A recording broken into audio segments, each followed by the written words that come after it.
नमस्कार, news point लेकर हाजिर हूं मैं राजीव। दोस्तों, ईरान के साथ जंग को और आगे बढ़ाने के इरादे से अमेरिका ने अब छापेमार युद्ध का पैंतरा आजमाने का फैसला किया है और इसके लिए अपने हजारों सैनिकों को ट्रंप रवाना कर चुके हैं। हालांकि ईरान ने इस पर भी अमेरिका को नर्क जैसा माहौल भुगतने यानी जहन्नुम में पहुंचाने और राख हो जाने की चेतावनी दी है।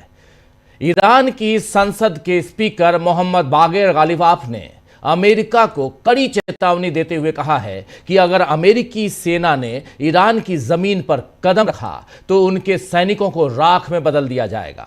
आपको बता दें दोस्तों कि वाशिंगटन पोस्ट की एक खबर के मुताबिक ट्रंप ने हजारों सैनिकों की तैनाती की तैयारी की है ताकि वो ईरान के खर्ग आइलैंड पर, खर्ग द्वीप पर कब्जा कर सके। ये सब ईरान को कमजोर करने के इरादे से किया जा रहा है। ये देखिए, ट्रंप ने हजारों सैनिकों की तैनाती की तैयारी की है ताकि वो ईरान के खर्ग आइलैंड पर कब्जा कर सके। ये सब ईरान को कमजोर करने के इरादे से किया जा रहा है। लेकिन ईरान पर अमेरिकी सेना के जमीनी हमले की खबरों के बीच ईरान ने कहा है कि वो मुकाबला करने को तैयार है। भारत में ईरान के दूतावास ने तेहरान टाइम्स के एक खास एडिशन का पेज शेयर करते हुए लिखा है कि जहन्नम में तुम्हारा स्वागत है, जहन्नम में तुम्हारा स्वागत है। तेहरान टाइम्स के इस पेज की हेडलाइंस ही है जहन्नम में तुम्हारा स्वागत है। और ये देखिए, उसके बाद लिखा हुआ है, इसमें यह भी लिखा है कि ईरान की जमीन पर पैर रखने वाले अमेरिकी सैनिक सिर्फ ताबूतों में ही लौटेंगे। ईरान की जमीन पर पैर रखने वाले अमेरिकी सैनिक सिर्फ ताबूतों में ही लौटेंगे। जरा तेहरान टाइम्स के इस राइट साइड में आप देख रहे हैं, उसको जरा ले आइए। तेहरान टाइम्स को फुल स्क्रीन ला सकते हैं तो ले आइए, बहुत इंपॉर्टेंट है। इस तेहरान टाइम्स के फुल स्क्रीन इस ऐड को, इस विज्ञापन, ये विज्ञापन नहीं कहेंगे बल्कि फुल एक स्पेशल कवरेज है जिसमें वेलकम टू हेल लिखा हुआ है। वेलकम टू हेल, देखिए ये तेहरान टाइम्स। और इसमें जरा इसको और एक्सपोज कर पाए तो कीजिए, जूम इन कीजिए जिससे समझ में। देखिए ये US troop who step front on Iranian soil will leave only in a coffin. यहाँ यानी ताबूतों में लौट के जाएंगे अमेरिकन ट्रूप्स अगर आते हैं, अमेरिकन सैनिक आते हैं, जो जिनके पैर यहाँ ईरान की जमीन पर पड़ेंगे वो यहाँ से वापस कफीन में जाएंगे यानी ताबूत में जाएंगे। ये बात कही जा रही है तेहरान टाइम्स के फ्रंट पेज पर। और ये अमेरिकी सैनिकों के पीछे से ये जो बैक साइड दिखाई गई तस्वीर है और इसमें वेलकम टू हेल ये लिखा हुआ है। बहुत इंपॉर्टेंट हो जाता है यहाँ पे, इसमें जो कुछ लिखा हुआ है कि ईरान की जमीन पर पैर रखने वाले अमेरिकी सैनिक सिर्फ ताबूतों में ही लौटेंगे। Go to welcome to hell. आपको बता दूं कि इससे पहले अंग्रेजी अखबार वाशिंगटन पोस्ट ने लिखा था कि पेंटागन ईरान में कई हफ्तों तक जमीनी कार्रवाई करने की तैयारी कर रहा है। इससे पहले यह खबर आई थी वाशिंगटन पोस्ट में। शनिवार को अमेरिकी सेंट्रल कमांड ने बताया है, अमेरिकी सेंट्रल कमांड, जी हां सेंटकॉम जिसको कहते हैं, उसने बताया है कि युद्धपोत यूएसएस त्रिपोली इस क्षेत्र में पहुंच गया है। यूएसएस त्रिपोली जिस यूनिट का नेतृत्व कर रहा है उसमें 5000 नाविक और नौसैनिक हैं जो कई युद्धपोतों में तैनात हैं। रिपोर्ट में यह भी कहा गया है कि मौजूदा योजनाओं के मुताबिक ऐसे जमीनी ऑपरेशन पूरे पैमाने पर हमला नहीं होंगे और ऐसे जमीनी ऑपरेशन में पूरे पैमाने पर हमला नहीं होंगे बल्कि स्पेशल ऑपरेशंस फोर्सेस और पारंपरिक पैदल सेना के जवानों के मिले जुले दस्तों के छापेमारी अभियान होंगे।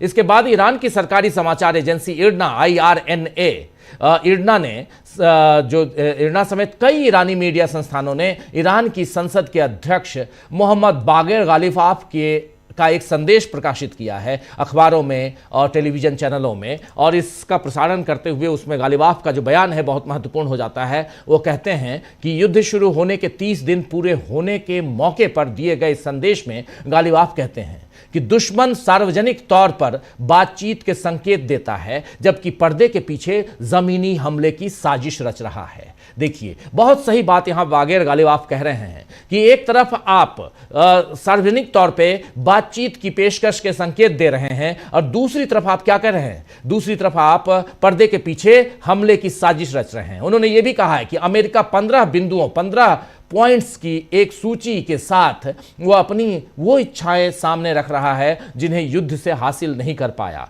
अब बात बिल्कुल सही है कि युद्ध करके आप जिसको हासिल नहीं कर पाए वो इच्छाएं आप लिखित तौर पे दुनिया के सामने रखने की कोशिश कर रहे हैं। गालिब आपका यह संदेश ट्रंप के दोहरे रवैये को पूरी तरह से उसकी पोल खोल रहा है, आप जानते हैं। दरअसल मार्च की शुरुआत में ट्रंप ने पत्रकारों से कहा था कि मैं कहीं भी फौज नहीं भेज रहा हूं।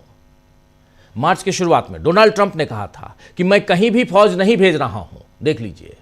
लेकिन इसके तुरंत बाद उन्होंने यह भी जोड़ दिया था कि और अगर भेज रहा होता तो यकीनन आपको नहीं बताता। अगर मैं भेज रहा होता तो यकीनन नहीं बताता। फिर बीते शुक्रवार को अमेरिका के विदेश मंत्री मार्को रूबियो ने कहा है कि अमेरिका अपने लक्ष्य बिना किसी जमीनी फौज के भी हासिल कर सकता है। रूबियो ने यह भी स्पष्ट किया कि हालिया सैन्य तैनातियों का मकसद ट्रंप को विकल्प देना है, सब्स्टिट्यूट। जी हां, उनके शब्दों में, हम हमेशा राष्ट्रपति को हालात के हिसाब से फैसले बदलने के लिए अधिकतम अवसर देने को तैयार रहते हैं। यह हालात के हिसाब से। मार्को रूबियो, विदेश मंत्री अमेरिका के। इसका मतलब तो यही है कि ट्रंप की बात पर यकीन न करके ईरान ने ठीक ही किया है, क्योंकि युद्ध विराम की बात अगर ईरान मान चुका होता तो उसे बड़ा नुकसान होता। लेकिन अभी तो ईरान ने मिलकर इजराइल और अमेरिका को अच्छा खासा सबक सिखा दिया है। यही वजह है कि अब दूसरे देश अमेरिका से किनारा कर रहे हैं। आप जानते हैं कि ट्रंप लगातार ब्रिटेन पर सेना भेजने का दबाव बना रहे थे। इसी बात पर स्टारमर बुरी तरह भड़क गए। उन्होंने ट्रंप को दो टूक जवाब दे दिया। और यह बात भी कैसे, दो टूक जवाब देने से पहले एक वीडियो, AI वीडियो सामने आया जिसको डोनाल्ड ट्रंप ने शेयर किया। उस वीडियो में डोनाल्ड ट्रंप जो है कीर स्टारमर को दिखाया गया है जो काम कर रहे हैं, लेकिन अचानक वो फोन कॉल्स नहीं उठा रहे हैं, डर लग रहा है उनको। और एक कॉल आता है, बताते हैं, उनके सेक्रेटरी बताते हैं कि ये कॉल डोनाल्ड ट्रंप का है, तो वो भाग खड़े होते हैं कीर स्टारमर। इस वीडियो को देखने के बाद कीर स्टारमर बिल्कुल नाराज हो गए और उन्होंने दो टूक जवाब दिया कि आप मेरा जितना चाहें मजाक उड़ा सकते हैं। डोनाल्ड ट्रंप को कह रहे हैं कि आप चाहें जितना मेरा मजाक उड़ाना चाहें उड़ा सकते हैं, लेकिन मैं ब्रिटिश बच्चों को आपके हारते हुए युद्ध में मरने के लिए बिल्कुल नहीं भेजूंगा। आप समझ सकते हैं कि यहां पर डोनाल्ड ट्रंप को सीधे सीधे कह रहे हैं कीर स्टारमर, जो यूके के यानी ब्रिटेन के प्रधानमंत्री हैं, वो साफ कह रहे हैं कि मैं ब्रिटिश बच्चों को आपके हारते हुए युद्ध में मरने के लिए बिल्कुल नहीं भेजूंगा। स्टारमर का यह बयान सीधे सीधे डोनाल्ड ट्रंप के लिए एक बहुत बड़ी कूटनीतिक बेइज्जती है। जी हां, कूटनीतिक बेइज्जती इन्होंने कर दी है स्टारमर ने डोनाल्ड ट्रंप की, क्योंकि उन्होंने अमेरिकी युद्ध को एक हारता हुआ युद्ध बता दिया है, एक हारते हुए जंग के रूप में इसको देख रहे हैं, वो बता रहे हैं। इधर इजराइल और अमेरिका की हालत कैसे खराब हो रही है, इसका अंदाजा हूतियों के पवित्र जिहाद के ऐलान से भी लगाया जा सकता है। जी हां, हूतियों की बात कर रहा हूं तो मैं बात कर रहा हूं यूनान की। शनिवार को हूतियों ने अपना पहला सैन्य अभियान इजराइल के खिलाफ छेड़ा था। वहीं रविवार को इजराइल को निशाना बनाते हुए दूसरे सैन्य अभियान की घोषणा हूतियों ने कर दी। हूतियों के सैन्य प्रवक्ता याहिया सरी ने कहा है कि यह अभियान पवित्र जिहाद युद्ध के तहत शुरू किया गया है, जो ईरान और लेबनान में हिजबुल्लाह समेत सहयोगी समूहों की सैन्य कार्रवाइयों के साथ मेल खाता है।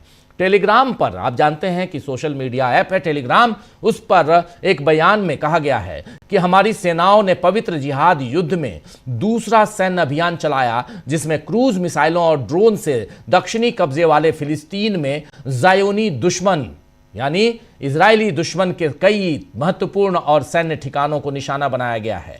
यह अभियान ईरान में हमारे मुजाहिदीन भाइयों और लेबनान में हिजबुल्लाह द्वारा चलाए जा रहे सैन्य अभियानों के साथ हुआ। अल्लाह के रहमो करम से इसने अपने मकसद को सफलतापूर्वक हासिल किया है। तो इजराइल और अमेरिका को न केवल ईरान से बल्कि लेबनान के हिजबुल्लाह से और यमन के हूती समूहों से भी, जी हां, यमन के हूती समूहों से भी तगड़ी चुनौती मिल रही है। और यह चुनौती न सिर्फ यमन और लेबनान से, बल्कि यह चुनौती इराक के शिया मिलिशिया से भी मिल रही है, उधर फिलिस्तीन के हमास से भी मिल रही है। इस लड़ाई में जिस तरह स्कूली बच्चों अस्पतालों, आम नागरिकों और पत्रकारों को भी निशाना बनाया जा रहा है, उससे भी अंतर्राष्ट्रीय बिरादरी में इन देशों के खिलाफ आवाज उठ रही है। कल ही हिजबुल्लाह के अल मनार टीवी के वरिष्ठ संवाददाता अली शोएब, बेरूत स्थित अल मयादीन टीवी की रिपोर्टर फातिमा फतौनी और उनके भाई मोहम्मद जो वीडियो जर्नलिस्ट हैं, इन हमले में जेजीन जिले में मारे गए। हमले के ठीक पहले फातिमा लाइव रिपोर्टिंग कर रही थी और लाइव रिपोर्टिंग करते करते उनके ऊपर मिसाइल के कारण उनकी मौत हो जाती है। लेबनान के राष्ट्रपति जोसेफ आउन ने, जी हां, जोसेफ आउन ने इस हमले की कड़ी निंदा करते हुए इसे एक जघन्य अपराध करार दिया है और कहा है कि यह पत्रकारों की सुरक्षा के लिए बने सभी कानूनों और समझौतों का खुला उल्लंघन है। ये कह रहे हैं जोसेफ आउन, लेबनान के राष्ट्रपति। ईरान के शासन बदलने की नीयत जो है, ईरान में शासन तो अभी तक बदल नहीं पाया, रिजीम चेंज नहीं कर पाए, लेकिन बदलने की जो नीयत से छेड़ा गया ये युद्ध किस तरह अमेरिका और इजराइल को ही चपेट में ले रहा है, ये बार बार दिखाई दे रहा है, बार बार जाहिर हो रहा है। नेतन्याहू के खिलाफ उनकी ही संसद में विपक्षी अब आवाज उठा रहे हैं, तो उधर अमेरिका में तो डोनाल्ड ट्रंप को हटाने की मांग को लेकर लाखों लोग अब सड़कों पर उतर आए हैं। जी हां, बिल्कुल सही सुन रहे हैं आप। चले थे ईरान में रिजीम चेंज करने की बात अमेरिका में होने लगी। चले थे ईरान में रिजीम चेंज करने की बात इजराइल में होने लगी। अमेरिका में तो बहुत कुछ हो गया है, बवाल मच गया अमेरिका में। नो किंग्स प्रोटेस्ट, जो डोनाल्ड ट्रंप के जन्मदिन पर पिछले साल जिसकी शुरुआत हुई थी, वो अब इतना आगे बढ़ चुका है कि इस नाम से बड़े पैमाने पर विरोध प्रदर्शन कल अमेरिका में हुआ है और आज भी उम्मीद की जा रही है, जैसे ही अब सुबह का वक्त हो रहा है वहां पे आज दिन भर, क्योंकि आज रविवार का दिन है अमेरिका में, वहां फिर प्रदर्शन होंगे। प्रदर्शनकारियों का कहना है, जो प्रोटेस्टर्स हैं उनका कहना है कि ट्रंप के फैसलों ने मध्य पूर्व में तनाव बढ़ा दिया है, जिससे वैश्विक ऊर्जा कीमतों में उछाल आया है और दुनिया भर में आर्थिक अनिश्चितता बढ़ी है। नो किंग्स रैलियों के आयोजकों के अनुसार, उनके मुताबिक, इससे पहले जून और अक्टूबर में हुए प्रदर्शनों में क्रमशः 50 लाख और 70 लाख लोग शामिल हुए थे और इस बार लगभग 1 करोड़ लोगों के शामिल होने की हमने उम्मीद जताई थी, जिसमें 80 से 90 लाख लोग आए। वास्तविक आंकड़े अभी और आने बाकी हैं। इन प्रदर्शनों में आव्रजन नीति आप जानते हैं, यानी यहां उसके अलावा ट्रांसजेंडर अधिकारों में कटौती और ईरान के साथ जंग जैसे बड़े मुद्दे हैं। Minnesota, San Diego, Washington DC, New York, इन तमाम 50 के 50 राज्यों में 3200 अलग अलग प्रदर्शन हुए। 50 राज्य, आप जानते हैं अमेरिका में 50 राज्य हैं और 50 राज्यों में 3200 प्रदर्शनकारियों के हाथों में पुट डाउन द क्राउन और regime change begins at home जैसे नारे लिखे हुए थे। Put down at the crown आप समझ सकते हैं सीधे सीधे, और regime change begins at home यानी साफ साफ घर में ही सत्ता परिवर्तन की शुरुआत, ऐसे नारे लिखे हुए थे, ऐसे पोस्टर लगे हुए थे। तो दोस्तों ये सब कुछ, जरा वो तस्वीर दिखाइए, जरा तस्वीर दिखाइए, नो किंग्स अमेरिका की तस्वीर सुबह से हम दिखा रहे हैं, उन तस्वीरों को जरा लेके आइए स्क्रीन पे। बहुत महत्वपूर्ण हो जाती हैं तस्वीरें, क्योंकि जहां पे हम साफ साफ देख रहे हैं कि कैसे भीड़ जो है वो अमेरिका में पोस्टर्स, बैनर्स के साथ अलग अलग, ये तस्वीरें देखिए, ये तस्वीर बहुत महत्वपूर्ण हो जाती हैं।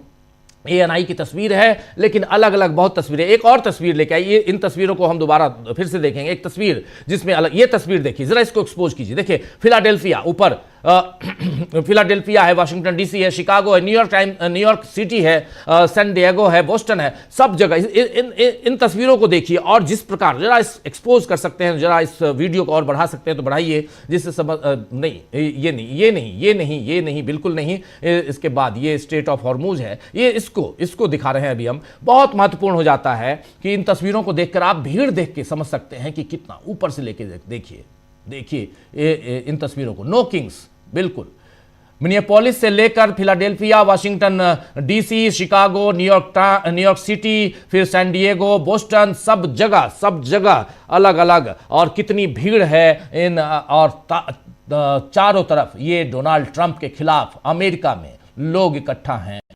तो रिजीम चेंज करने निकले थे आप ईरान में और रिजीम चेंज की बात होने लगी इधर अमेरिका में।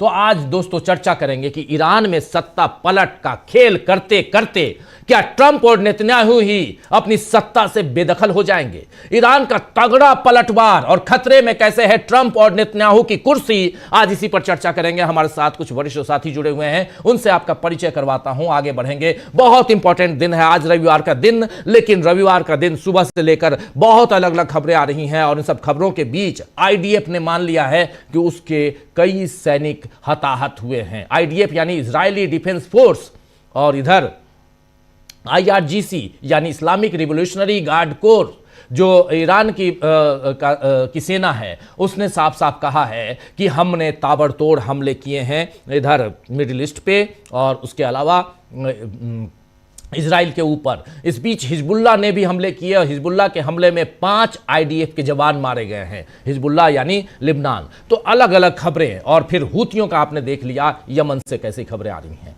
जरा आगे बढ़ते हैं। हमारे साथ इस वक्त 5 वरिष्ठ साथी जुड़े हुए हैं। प्रोफेसर अखिल स्वामी जी हैं, प्रफुल्ल कुलख्यान जी हमारे साथ हैं, हमारे साथ इधर जुड़े हुए हैं प्रेम कुमार जी हमारे साथ जुड़े हुए हैं, जयशंकर जी का चेहरा नहीं आ रहा है, जरा स्क्रीन पे थोड़ा वो ठीक करें हम फ्रेम को, और हमारे साथ जुड़े हुए हैं अमलेंदु उपाध्याय जी। हम सबसे पहले आते हैं प्रोफेसर अखिल स्वामी जी के पास। स्वामी जी आपके पास आऊं, और आप तमाम साथी, दोस्त साथी, शुभचिंतक जो हमारे साथ जुड़ चुके हैं, आप सबका एक बार फिर स्वागत करता हूं, इस्तकबाल करता हूं। बहुत बड़ा दिन आज का, और इस दिन अमेरिका से ही शुरुआत करते हैं। खतरे में अमेरिका के राष्ट्रपति डोनाल्ड ट्रंप, खतरे में उधर नेतन्याहू, और अभी विजुअल आपने देख लिया। स्वामी जी क्या कहेंगे जब अमेरिका में इतना बड़ा प्रदर्शन हो? तो हम लोग बात कर रहे थे और यही प्रश्न आपने पूछा था, और हम लोगों ने समय बताया कि था कि देखिए ये अमेरिका की एक डिसेप्शन की चाल है, और जो वो कह रहा है वो करेगा नहीं, और जो करेगा वो कह नहीं रहा है, और वही चीज अब सामने आ रही। देखिए दूसरी बात यह है, आपने कहा कि अमेरिका में ये प्रोटेस्ट हो रहे हैं, हो सकता है वहां सत्ता परिवर्तन हो जाए। देखिए मैं तो ये मानता हूं, जो जो धर्म के साथ खड़ा है, जो जो सत्य के साथ खड़ा है, उसकी जीत होनी चाहिए, और जो जो उसके खिलाफ खड़ा है और जो अधर्म के साथ खड़ा है, उसके यहां रिजीम चेंज होना चाहिए।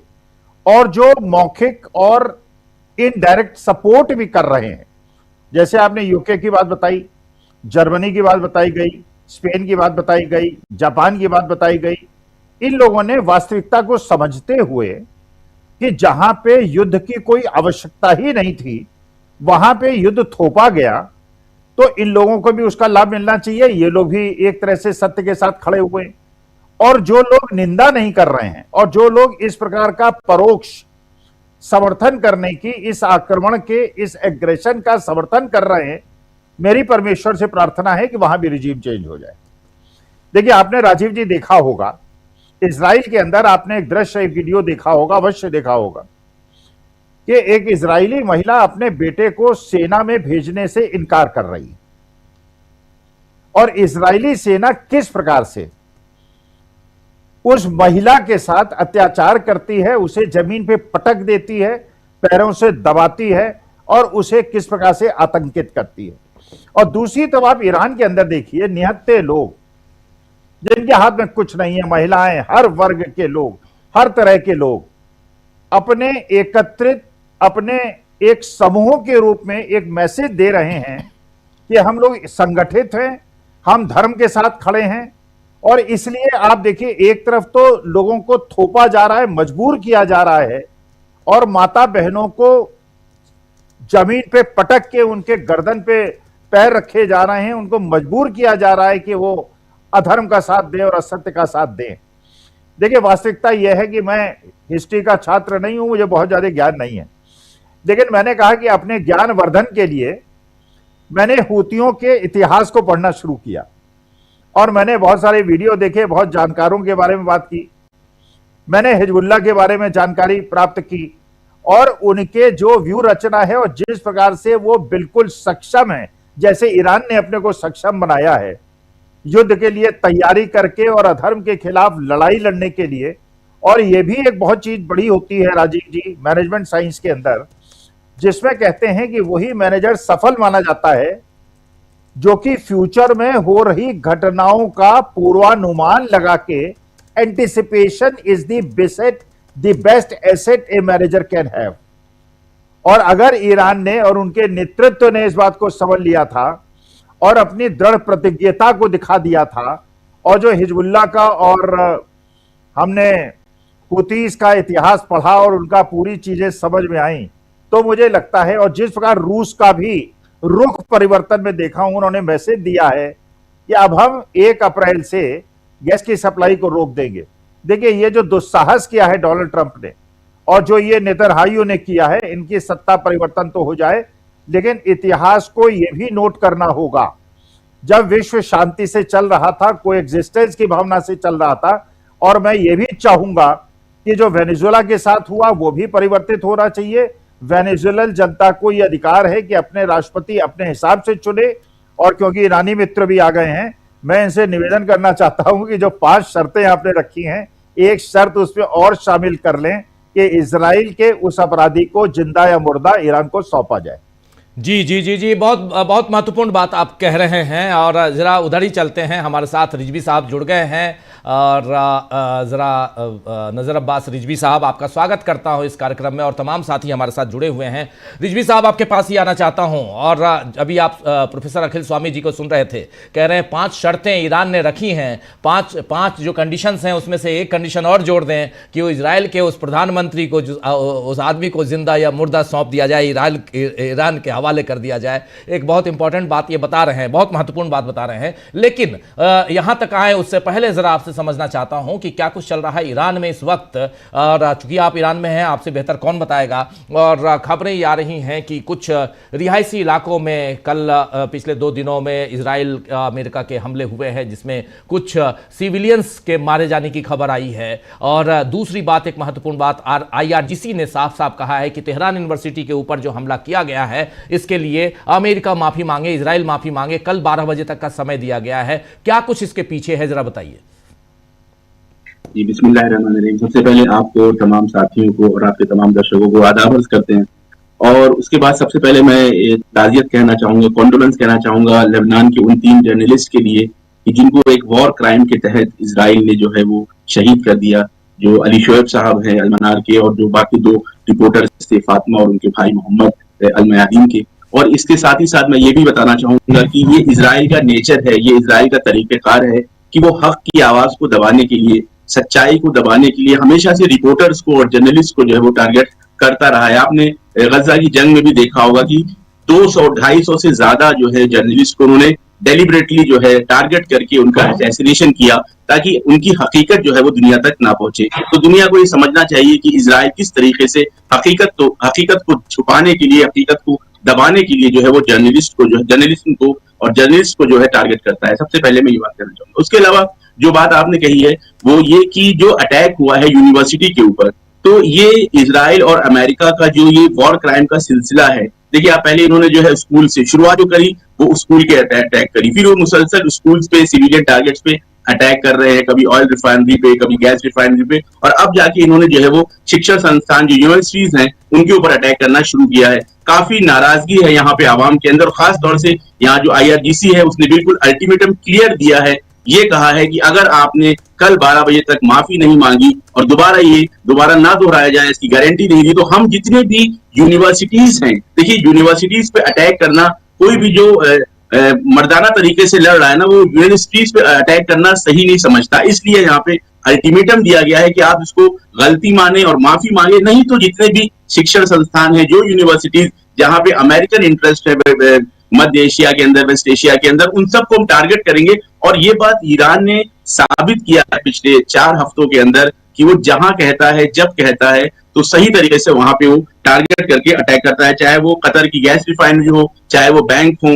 चाहे वो इजराइल के मुख्तलिफ जो अड्डे हों उनके ऊपर। तो इस वजह से ये पूरे एक माहौल बना हुआ है कि अगर यूनिवर्सिटी के अटैक के ऊपर उन्होंने माफी नहीं मांगी, तो उसको ये लोग जो है वो यूनिवर्सिटीज के ऊपर अटैक करेंगे। इसके साथ साथ एक चीज और मैंने बयान में देखा, IRGC का बयान, जो ये बात मीडिया में चल रहा था, और आप देखें किस तरह से डिसेप्शन के तहत कितनी चालाकी से ट्रंप ने जो है पहले ये कहा कि निगोशिएशंस के लिए हम वक्त दे रहे हैं, फिर उस वक्त को बढ़ाया और धीरे धीरे इस पूरे लड़ाई से बाहर निकलने की कोशिश की। लेकिन पीछे ये बात भी जो है मीडिया के जरिए से चलाते रहे कि शिप आ रहा है, वॉरशिप आ रहा है, मरीन्स आ रहे हैं, ट्रूपर्स आ रहे हैं, लेकिन ईरान की जो तैयारी है राजीव जी, वो इतनी जबरदस्त है इन ट्रूपर्स के लिए कि मैंने कई सारी चीजें मीडिया में और सोशल मीडिया में जो ईरान के हैं वो जो देखे हैं, उनकी आमादगी को लेके 1 मिलियन की तादाद में लोग जो है आमादा हैं इन पैराट्रूपर्स के लिए, इन जो मरीन्स आ रहे हैं। लेकिन मैं ये भी हाईलाइट करना चाहूंगा कि ये पैराट्रूपर्स और ये मरीन भी जो है एक मीडिया का जो है वो गुब्बारा है, इसकी कोई हकीकत नहीं है,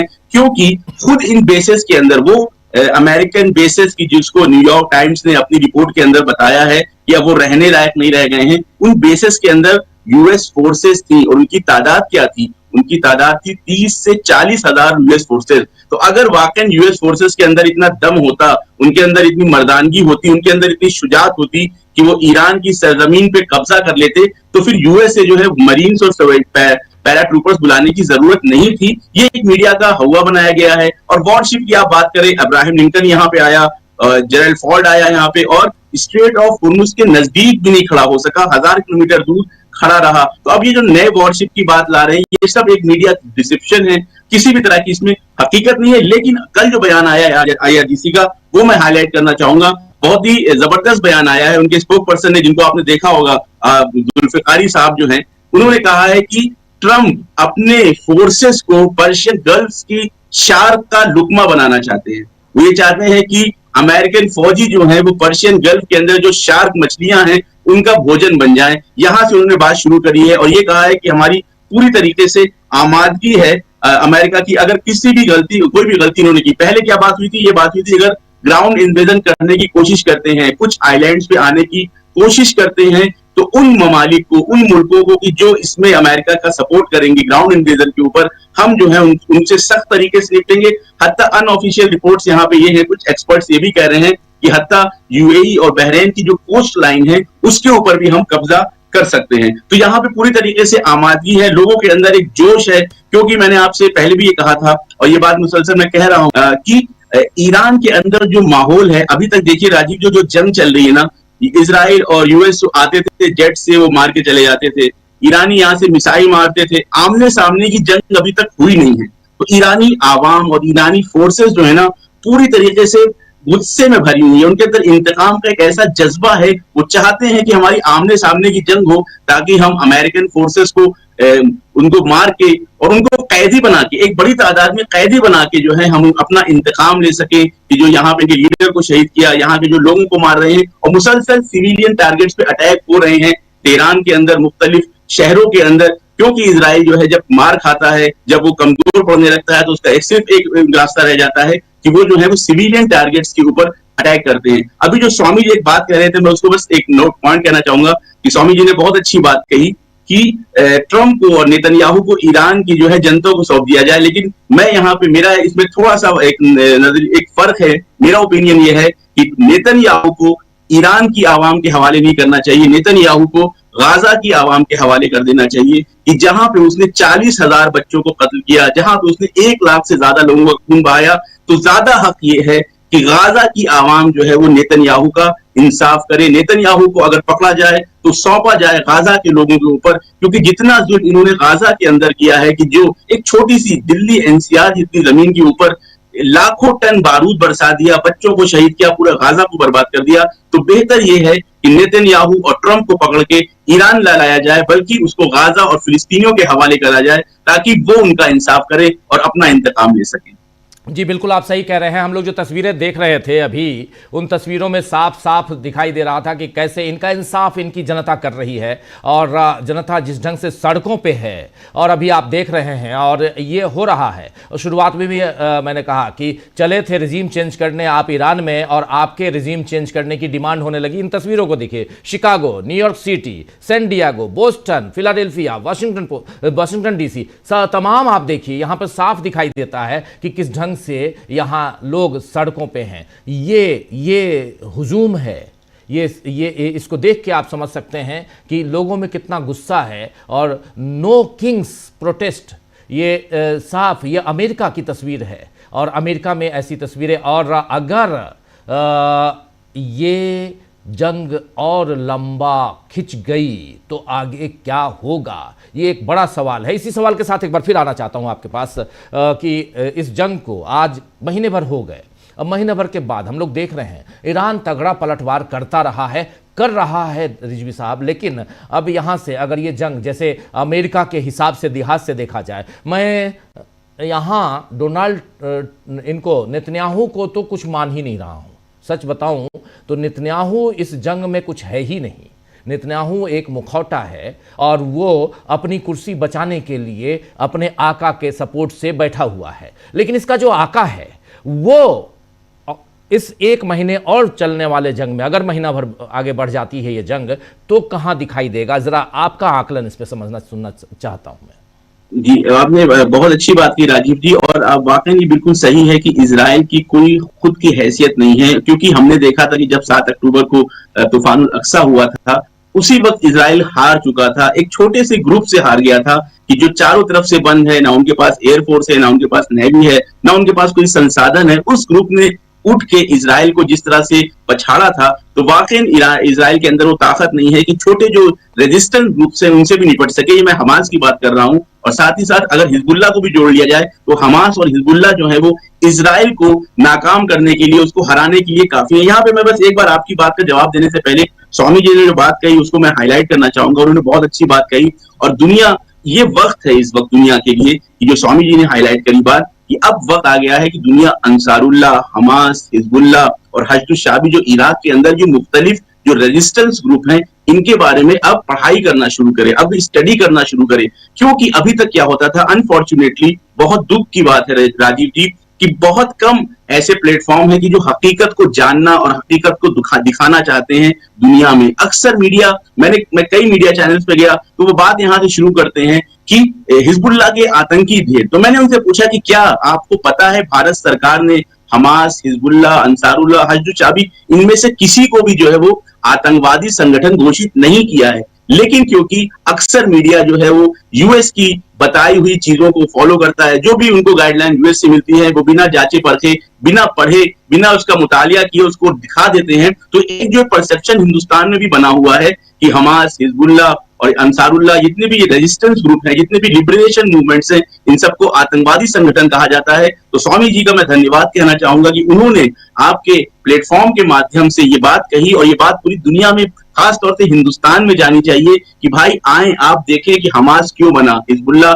क्यों बनी, अंसारुल्लाह क्यों बनी, हश्द शाबी क्यों बनी, किस वजह से इन लोग का जो है ये लोग क्यों वजूद में आए। वो ये सारे रेजिस्टेंस मूवमेंट हैं कि जो अपनी जमीन की आजादी के लिए लड़ रहे हैं, जो अमेरिकन इंपेरियलिज्म के खिलाफ लड़ रहे हैं, जो वेस्ट के साम्राज्यवाद के खिलाफ लड़ रहे हैं। तो अगर कोई इनको टेररिस्ट ऑर्गेनाइजेशन कहता है तो इसका ये मतलब है कि वो बिल्कुल जो है वो अज्ञानी है, उसको बिल्कुल भी जो है इल्म नहीं है कि ये ऑर्गेनाइजेशन किस लिए बनी है। ये बात है। उसके बाद आपने जो सवाल किया, देखिए आज जो है कालीबाफ साहब का बयान आया है 1 महीना पूरे होने पे, उन्होंने वाज़ेह तौर से कहा है कि ईरान की जनता ने जो इत्तेहाद दिखाया है, जो यूनिटी दिखाई है, जो एकता दिखाई है, उसने दुश्मन को हर फील्ड में आके नाकाम कर दिया है। पहले दिन से लेके 28 फरवरी से लेके आज जो है वो 29 मार्च हो गया है, पूरी तरीके से जनता मैदान में रही है, और ये कहीं भी दुनिया में नहीं देखा गया है। मिरेकल है ये, मौजिजा है ये, कि जिस तरीके से ईरान की आवाम ने सड़कों पे आके पूरा जो है वो मोर्चा संभाला है। और इसी तरीके से अगर ये जंग आगे बढ़ती है तो देखिए, मैंने पहले आपके इस चैनल पे मैंने कई बार ये बात कही है कि ईरान में चाहे एक 12 साल का बच्चा हो, चाहे एक फौजी जनरल हो, चाहे एक आम खातून हो, चाहे वो लीडरशिप के लेवल पे कोई आदमी हो, वो सब एक तरह की बात करते हैं। यहाँ पे उनके विजन में कोई डिफरेंस नहीं है। उनको पता है कि ये जंग इनके लिए वजूद की जंग है, यानी ये जंग करो या मरो वाली जंग है। क्योंकि अगर इस जंग में वो पीछे हटते हैं, इस जंग में वो कहीं से भी कमजोरी का एहसास दिखाते हैं दुश्मन के सामने, तो दुश्मन उनको पूरी तरीके से दबा देगा। क्योंकि बार बार ये बात होती है कि भाई जंग हो गई, अब चलो सीज फायर कर लेते हैं, सीज फायर के बाद जो है फिर से निगोशिएशंस कर ली जाती हैं, और उसके कुछ महीनों बाद दोबारा बिट्रेल हो जाता है, धोखेबाजी हो जाती है, तो ये सर्कल टूट जाता है। तो ईरानी आवाम, ईरानी लीडरशिप और ईरानी फोर्सेस का पूरा जो है उन्होंने मन बनाया हुआ है। उन्होंने पूरा ये एक मत होकर ये बात डिसाइड करी है कि हम इस जंग को आगे लेके जाएंगे। ये जंग 1 महीना आगे चले, 2 महीना आगे चले, मैं नहीं कह सकता कि स्पेसिफिक टाइम फ्रेम, क्योंकि ईरान जो है वो मजबूती के पॉइंट पे है इस वक्त। आप देखें अमेरिका का जो नुकसान हुआ है इस जंग के अंदर, न्यूयॉर्क टाइम की जो रिपोर्ट आई है कि पूरे जो बेसेस हैं यहाँ के यूएस बेसेस अब वो रहने लायक नहीं रह गए हैं। यूएस फोर्सेस जो है वो होटलों में छुपी हुई है, वो रिहायशी इलाकों में छुपी हुई है, इनके राडार्स खराब हो गए हैं, इनके डिफेंस सिस्टम थार पैट्रियट मुख्तलिफ तरीके की जो इनकी डिफेंस सिस्टम थे वो खराब हो गए हैं। इसराइल के अंदर जितने भी डिफेंस सिस्टम थे, एयर डिफेंस, आयरन डोम, डेविड सिंह, एरो, इन सब की मिसाइलें धीरे धीरे खत्म हो गई हैं। एक रिपोर्ट में यहाँ पढ़ रहा था, ये बात उसमें कही गई थी कि 3 दिन की मिसाइल जो है वो इसराइल के पास सिर्फ बची हैं। तो अब आप ये सोचिए कि एक ऐसी जंग कि जिसमें 1 महीने के बाद अमेरिका के रिसोर्सेस अक्सर नाबूद हो चुके हैं, कितने सुपर टैंकर्स, कितने इनके बड़े बड़े फ्यूल टैंकर्स, कितने इनके F-35, F-16, F-18, और कल आपने देखा कि सऊदी अरब में खड़ा जो E-3 अवैक जो बड़ा इनका वो था हवाई जहाज का, उसको टारगेट किया गया। तो पूरी तरीके से जो इनके इम्कानात थे, जो रिसोर्सेस थे, वो तबाह हो चुके हैं। तो अब ये चाह रहे हैं कि किसी तरीके से इस जंग से बाहर निकला जाए। लेकिन ईरान क्या चाहता है, अपनी शर्तों के जरिए से जो उसने बयान करी है, अपनी शर्तों के जरिए से एक डिटरेंस क्रिएट करना चाहता है कि दोबारा किसी की हिम्मत ना हो कि हमारे ऊपर अटैक कर सके। और उसका सबसे बड़ा जो बेसिक चीज पहला पहला होगा वो ये कि यूएस बेसेस यहां से पूरी तरह से खाली हों, वो टूट चुके हैं, नाबूद हो चुके हैं, लेकिन अब फोर्सेस यहां से निकले। और इसी वजह से आईआरजीसी ने साफ बयान दिया है, 2 दिन पुराना बयान है, कि हम जितनी भी यूएस फोर्सेस छुपी हुई हैं होटल्स के अंदर या रिहायशी इलाकों के अंदर, ह्यूमन शील्ड्स बनाया हुआ है उन्होंने पूरे वेस्ट एशिया के नागरिकों को, हम उन सबको टारगेट करेंगे। और खास तौर से उन्होंने एडवाइजरी जारी करी थी कि होटल्स वालों के लिए, कि होटल्स वाले जो है वो यूएस फोर्सेस को अपने यहाँ छुपने ना दें, क्योंकि अगर उनके ऊपर हमला होगा तो नुकसान जो है सिविलियंस को भी हो सकता है। तो ईरान का स्टैंड बिल्कुल क्लियर है कि हम इस प्लान पूरी साथ, ऐसा नहीं है कि ईरान जज्बात में जंग को आगे लेके चल रहा है, इनके पास पूरी प्लानिंग है, इनके पास पूरी स्ट्रेटेजी है, क्योंकि ये 30 सालों से इस जंग की तैयारी कर रहे थे। अगर कोई बिना स्ट्रेटेजी के, बिना तैयारी के कोई इस जंग में आया है तो वो अमेरिका है, वो इसराइल है। आप देखें बड़े बड़े जो इनके प्रेसिडेंट है, उहिद बराक का मैंने बयान देखा, जो कैंट जो इनके एंटर काउंटर टेररिज्म के जो पहले चीफ थे, उनका बयान, इसी तरह से CIA के पुराने चीफ का बयान आप देखिए, मुख्तलिफ बड़े बड़े जो इनके खुद के लीडर्स हैं, उनका ये कहना है कि Iran has the upper hand, Iran के पास इस वक्त जो है वो अपर हैंड है इस जंग में, और यूएस के पास कोई स्ट्रेटेजी नहीं है सिवाय इसके कि मुंह की जान ली जाए। और इस जंग को रोकने का जो बेहतरीन तरीका अमेरिका कर सकता है वो ये कि वो अपने फोर्सेस को यहां से ले और वेस्ट एशिया को खाली करके चला जाए, और उन शर्तों को भी जिसको ईरान कह रहा है उनको पूरी तरह से मान लिया जाए, तब शायद इस जंग को रोका जा सकता है। नहीं तो ईरान इस वक्त पूरी तरह से इस मूड में है कि हम ऐसा डिटरेंस इजाद करेंगे कि दोबारा कोई हमारे ऊपर हमला ना कर सके। जी रिजवी साहब, आप जरा बने रहिए, मैं जल्दी से प्रोफेसर अखिल स्वामी जी से एक दो इस पे रिएक्शन चाहता हूं आपके वक्तव्य पे, और फिर प्रेम कुमार जी आपके पास आता हूं, फिर रिजवी साहब और हमारे तमाम साथी जयशंकर गुप्ता जी जुड़े हुए हैं, प्रफुल्ल जी जुड़े हुए हैं, और अमलेंदु जी आप सबके पास भी आता हूं। स्वामी जी, बहुत सारी बातें यहाँ रिजवी साहब ने कही हैं और आपके रेफरेंसेज से भी, आप इस पर क्या कुछ कहेंगे? देखिए राजू जी, पहली बात तो यह है केवल वेस्ट एशिया का प्रश्न नहीं है, पूरे विश्व के अंदर जिस प्रकार की दादागिरी अमेरिका ने की है, जो उन्होंने वेनेजुला के साथ किया है, जो उन्होंने भारत के साथ किया है, और भारत की जनता भी महसूस कर रही है किस प्रकार से हमारे देश के प्रधानमंत्री ने उनकी कन्विंसिंग करने के लिए इस बार ट्रंप सरकार कहा था और सबसे ज्यादा टैरिफ हम पे लगाया और हमें मजबूर किया कि हम ईरान से तेल नहीं खरीदेंगे, रूस से तेल नहीं खरीदेंगे, और हमारे सत्ता ने उसको स्वीकार किया। तो यह प्रश्न केवल वेस्ट एशिया का नहीं है, यह किसी भी गुंडागर्दी के खिलाफ एक निर्णायक युद्ध आप लोग लड़ रहे हैं, वो आप लड़ रहे हैं। देखिए ये बात बिल्कुल सही है कि विश्व चाहता है, हम भी चाहते हैं शांति हो, हम ये भी चाहते हैं कि जो उन्होंने ये एग्रेशन किया है इजराइल ने, उसके लिए उसको दंड मिले और जो ईरान की मांगे हैं वो पूरी हों, हम ये भी चाहते हैं। लेकिन एक चीज बहुत अच्छी हुई है, जो इतना ज्यादा नुकसान हुआ देश के अंदर, हमारे नुकसान हो रहा है, अमेरिका के अंदर, यूरोप के अंदर महंगाई बढ़ रही है, परेशानियां बढ़ रही हैं, गैस के दाम बढ़ रहे हैं, रूस भी दिखा रहा है कि किस प्रकार से गैस की सप्लाई रोकेगा, क्या होने वाला है। तो युद्ध रुकना चाहिए, ये मानते हुए एक चीज जो बड़ी अच्छी हुई है, देखिए हम भारतवासी वास्तविकता में एक जो उन्होंने कहा रिजवी साहब ने कि एक प्रोपेगेंडा के तहत बताया जाता है हूती क्या है और हिजबुल्लाह क्या है। देखिए प्रोपेगेंडा के तहत हम भारतीयों को और हिंदुओं को भी यह बताया जाता है कि इस्लाम कैसा है, और हमें इस्लाम की शिक्षा दी जाती है पाकिस्तान से। अच्छा, हम ये मानते हैं पाकिस्तान का इस्लाम डिफरेंट है, लेकिन हमें असली इस्लाम, जो इस्लाम का असली मतलब है वो समझ में आया ईरान के दृष्टिकोण से और आपकी फिलॉसफी से। जब आपने रिजवी साहब ने कहा, और ये बड़ी ऐसे इस उच्च स्तर की बात है जो शायद मेरे दिमाग में नहीं आई, कि नहीं ईरान को नहीं सौंपना चाहिए, ये पैलेस्टीनियंस को सौंपना चाहिए, जहां गाजा पट्टी के लोगों को सौंपना चाहिए, जहां लाखों लोगों की इन्होंने हत्या की है। और ये सदाशयता दिखाता है, और हम हिंदू इसी बात की हिमायत करते हैं और यही चाहते हैं, यही सदाशयता रहनी चाहिए। और आज के तारीख में इस युद्ध की वजह से हजारों मंदिरों में, हजारों घरों में हम लोग पूजा कर रहे हैं कि धर्म का युद्ध आप लोग लड़ रहे हैं, आप जीते, अधर्म हारे, असत्य हारे और गुंडागर्दी हारे। जी जी, बिल्कुल बिल्कुल। प्रेम कुमार जी, जरा जल्दी से आपके पास आना चाहता हूं, फिर रिजवी साहब आपके पास आता हूं। प्रेम कुमार जी, कैसे देखते हैं अमेरिका में हो रहे प्रोटेस्ट को? और ये छोटा मोटा प्रोटेस्ट नहीं है, और ऐसे ही प्रोटेस्ट वहां इजराइल में भी इसकी शुरुआत हो चुकी है, पहले भी हुए हैं, लेकिन अभी 2 दिनों से ये प्रोटेस्ट ज्यादा है, कई लोगों को गिरफ्तार किया गया है, ऐसी खबरें भी आ रही हैं। और इस बीच पत्रकारों की जान चली गई लेबनान में। इन सबको आप मिला के देखिए तो एक अलग तस्वीर दिखाई देती होगी। प्रेम कुमार जी, शुक्रिया राजीव जी। देखिए, ये कोई भी युद्ध, उसमें जीत उसी की होती है जिसके साथ सत्य होता है। धर्म यानी एक धर्म का मतलब रिलीजन नहीं है, एक पक्ष जिसमें सत्य है, सब कुछ है, और उसके वजह से उसके लिए एक परसेप्शन उसके पक्ष में बनता है, लोग उसके लिए सहानुभूति दिलों में रखते हैं। भले ही हम हथियार लेकर लड़ने न जाएं किसी के पक्ष में, लेकिन जिस पक्ष को हम अपना समझते हैं, सही समझते हैं, उसको अपना बना लेते हैं। ये एक जनरल परसेप्शन होता है। आज अमेरिका में भी इतनी बड़ी तादाद में 90 लाख लोग अमेरिका में सड़क पर आ गए डोनाल्ड ट्रंप के खिलाफ, और पिछले 2 दिनों में 3,500 से ज्यादा प्रदर्शन हुए हैं। ये दुनिया की बहुत बड़ी घटना है। इसको मैं इस रूप में देखता हूं, इस 90 लाख की संख्या को इस रूप में देखता हूं कि अमेरिका की आबादी और इधर यूपी बिहार की आबादी लगभग बराबर है।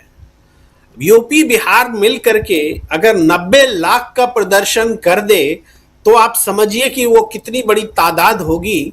उसी हिसाब से इसको आप अमेरिका में ट्रंप के विरोध के तौर पर ले सकते हैं। और जहां से मैंने बात शुरू की युद्ध का पक्ष, तो और युद्ध का ही पक्ष नहीं होता है, युद्ध में शांति का भी पक्ष समांतर ढंग से होता है। कई बार तो कहा जाता है व्यापक शांति के लिए युद्ध करना भी जरूरी होता है, लेकिन ये युद्ध तो निरर्थक है। ये युद्ध, इसका गोल आज तक खुद युद्ध करने वाले स्पष्ट नहीं कर सके। न्यूक्लियर बॉम्ब ईरान के पास है, इसलिए बॉम्ब युद्ध है, कि वो रिजीम चेंज करना चाहते हैं इसलिए युद्ध है, किस लिए युद्ध है वो बता नहीं सके, चाहे ट्रंप हो या इजराइल। तो ये गुस्सा अमेरिका के भीतर जब इस रूप में पैदा हुआ है, तो हम इसका तो ये भी मतलब निकालते हैं कि इस युद्ध में ईरान की जनता के लिए समर्थन अमेरिका से पैदा हो। ईरान की जनता के लिए ये अमेरिका के लोगों का समर्थन है, इसको इस रूप में भी इंटरप्रेट कर सकते हैं। और युद्ध का सही और गलत पक्ष जो है, इस तरीके से डोनाल्ड ट्रंप को अपने ही देश में कमजोर कर गया है। अरे जो अस्त्र शस्त्र होता है वो तो एक वरीयता दिलाता है युद्ध में, लेकिन अस्त्र शस्त्र के बिना जनता की सहानुभूति किसके साथ है, वो युद्ध में निर्णायक भूमिका दिला देता है। तो आज ईरान के साथ में आज अमेरिका की जनता खड़ी हो गई, दुनिया के अलग अलग देशों में प्रदर्शन हो रहे हैं, वो लोग खड़े हो गए, इवन इजराइल में शांति की मांग हो रही है, युद्ध का विरोध हो रहा है। तो एक फौरी युद्ध तो ईरान जीत चुका है, नैतिक युद्ध ईरान जीत चुका है, अस्त्र शस्त्र वाले युद्ध में भी वो पीछे नहीं है। और जाहिर बात है कि इसका जो एक अंजाम होता है, उस अंजाम का दुनिया को इंतजार है। तो अंजाम के लिए वो अंजाम कितनी कुर्बानी लेगा, लेकिन उस कुर्बानी से कितनी बड़ी स्थायी शांति की ओर दुनिया बढ़ेगी, ये इस बात पर निर्भर करने वाला है कि पूरी दुनिया के लोग, जैसे अमेरिका में रिजीम चेंज का नारा लगा बैठे हैं, तो युद्ध के जो पागल लोग हैं, युद्ध के जो उन्मादी लोग हैं, उसके खिलाफ जनता कैसे एक्शन में आती है, यहीं पर युद्ध का परिणाम है। मुझे लगता है कि ईरान की जो लंबे समय तक लड़ने की रणनीति है उसमें वो हथियारों से तो जीत नहीं पाएंगे, लेकिन इस किस्म की जो फिजा बन रही है कि जनता अमेरिका में रिजिम चेंज कर देगी, कि जनता इजराइल में रिजिम चेंज कर देगी, जीत यहां इस रूप में ईरान को तोहफे में मिलने वाली है। जी जी जी जी, बिल्कुल बिल्कुल आप सही कह रहे हैं। एक बार जल्दी से रिजवी साहब के पास आता हूं। रिजवी साहब, इस बीच खबर जो है वो सऊदी अरब से और मिडिल ईस्ट के और भी दूसरे देशों से आ रही है, और ख़ासकर सऊदी अरब से, कि ईरान ने ताबड़तोड़ पिछले 24 घंटे में कई हमले सऊदी अरब में किए हैं। सऊदी अरब को स्पेशली निशाना क्यों? जी देखिए, आपने सऊदी अरब कहा तो मेरे ख्याल से सबका ध्यान दूसरी तरफ चला गया। जो कल जी आप थोड़ा जो बयान कल आया जी देखिए, सऊदी अरब की जब बात आती है तो अब एक जमाना था कि सऊदी अरब का रोब और दबदबा था पश्चिमी एशिया की रणनीति में, राजनीति में, कि भाई सऊदी अरब एक बड़ा प्लेयर है। लेकिन वाकई ये ट्रम्प का कमाल है, ये ट्रम्प का बहुत सारे कमालों में से एक कमाल है कि उसने सऊदी अरब को इस तरीके से जलील करके रख दिया है, इस तरह से उनको बेइज्जत करके रख दिया है कि ऐसी खराब बात उन्होंने कही है कि यहाँ पे जो है कहा भी नहीं जा सकता।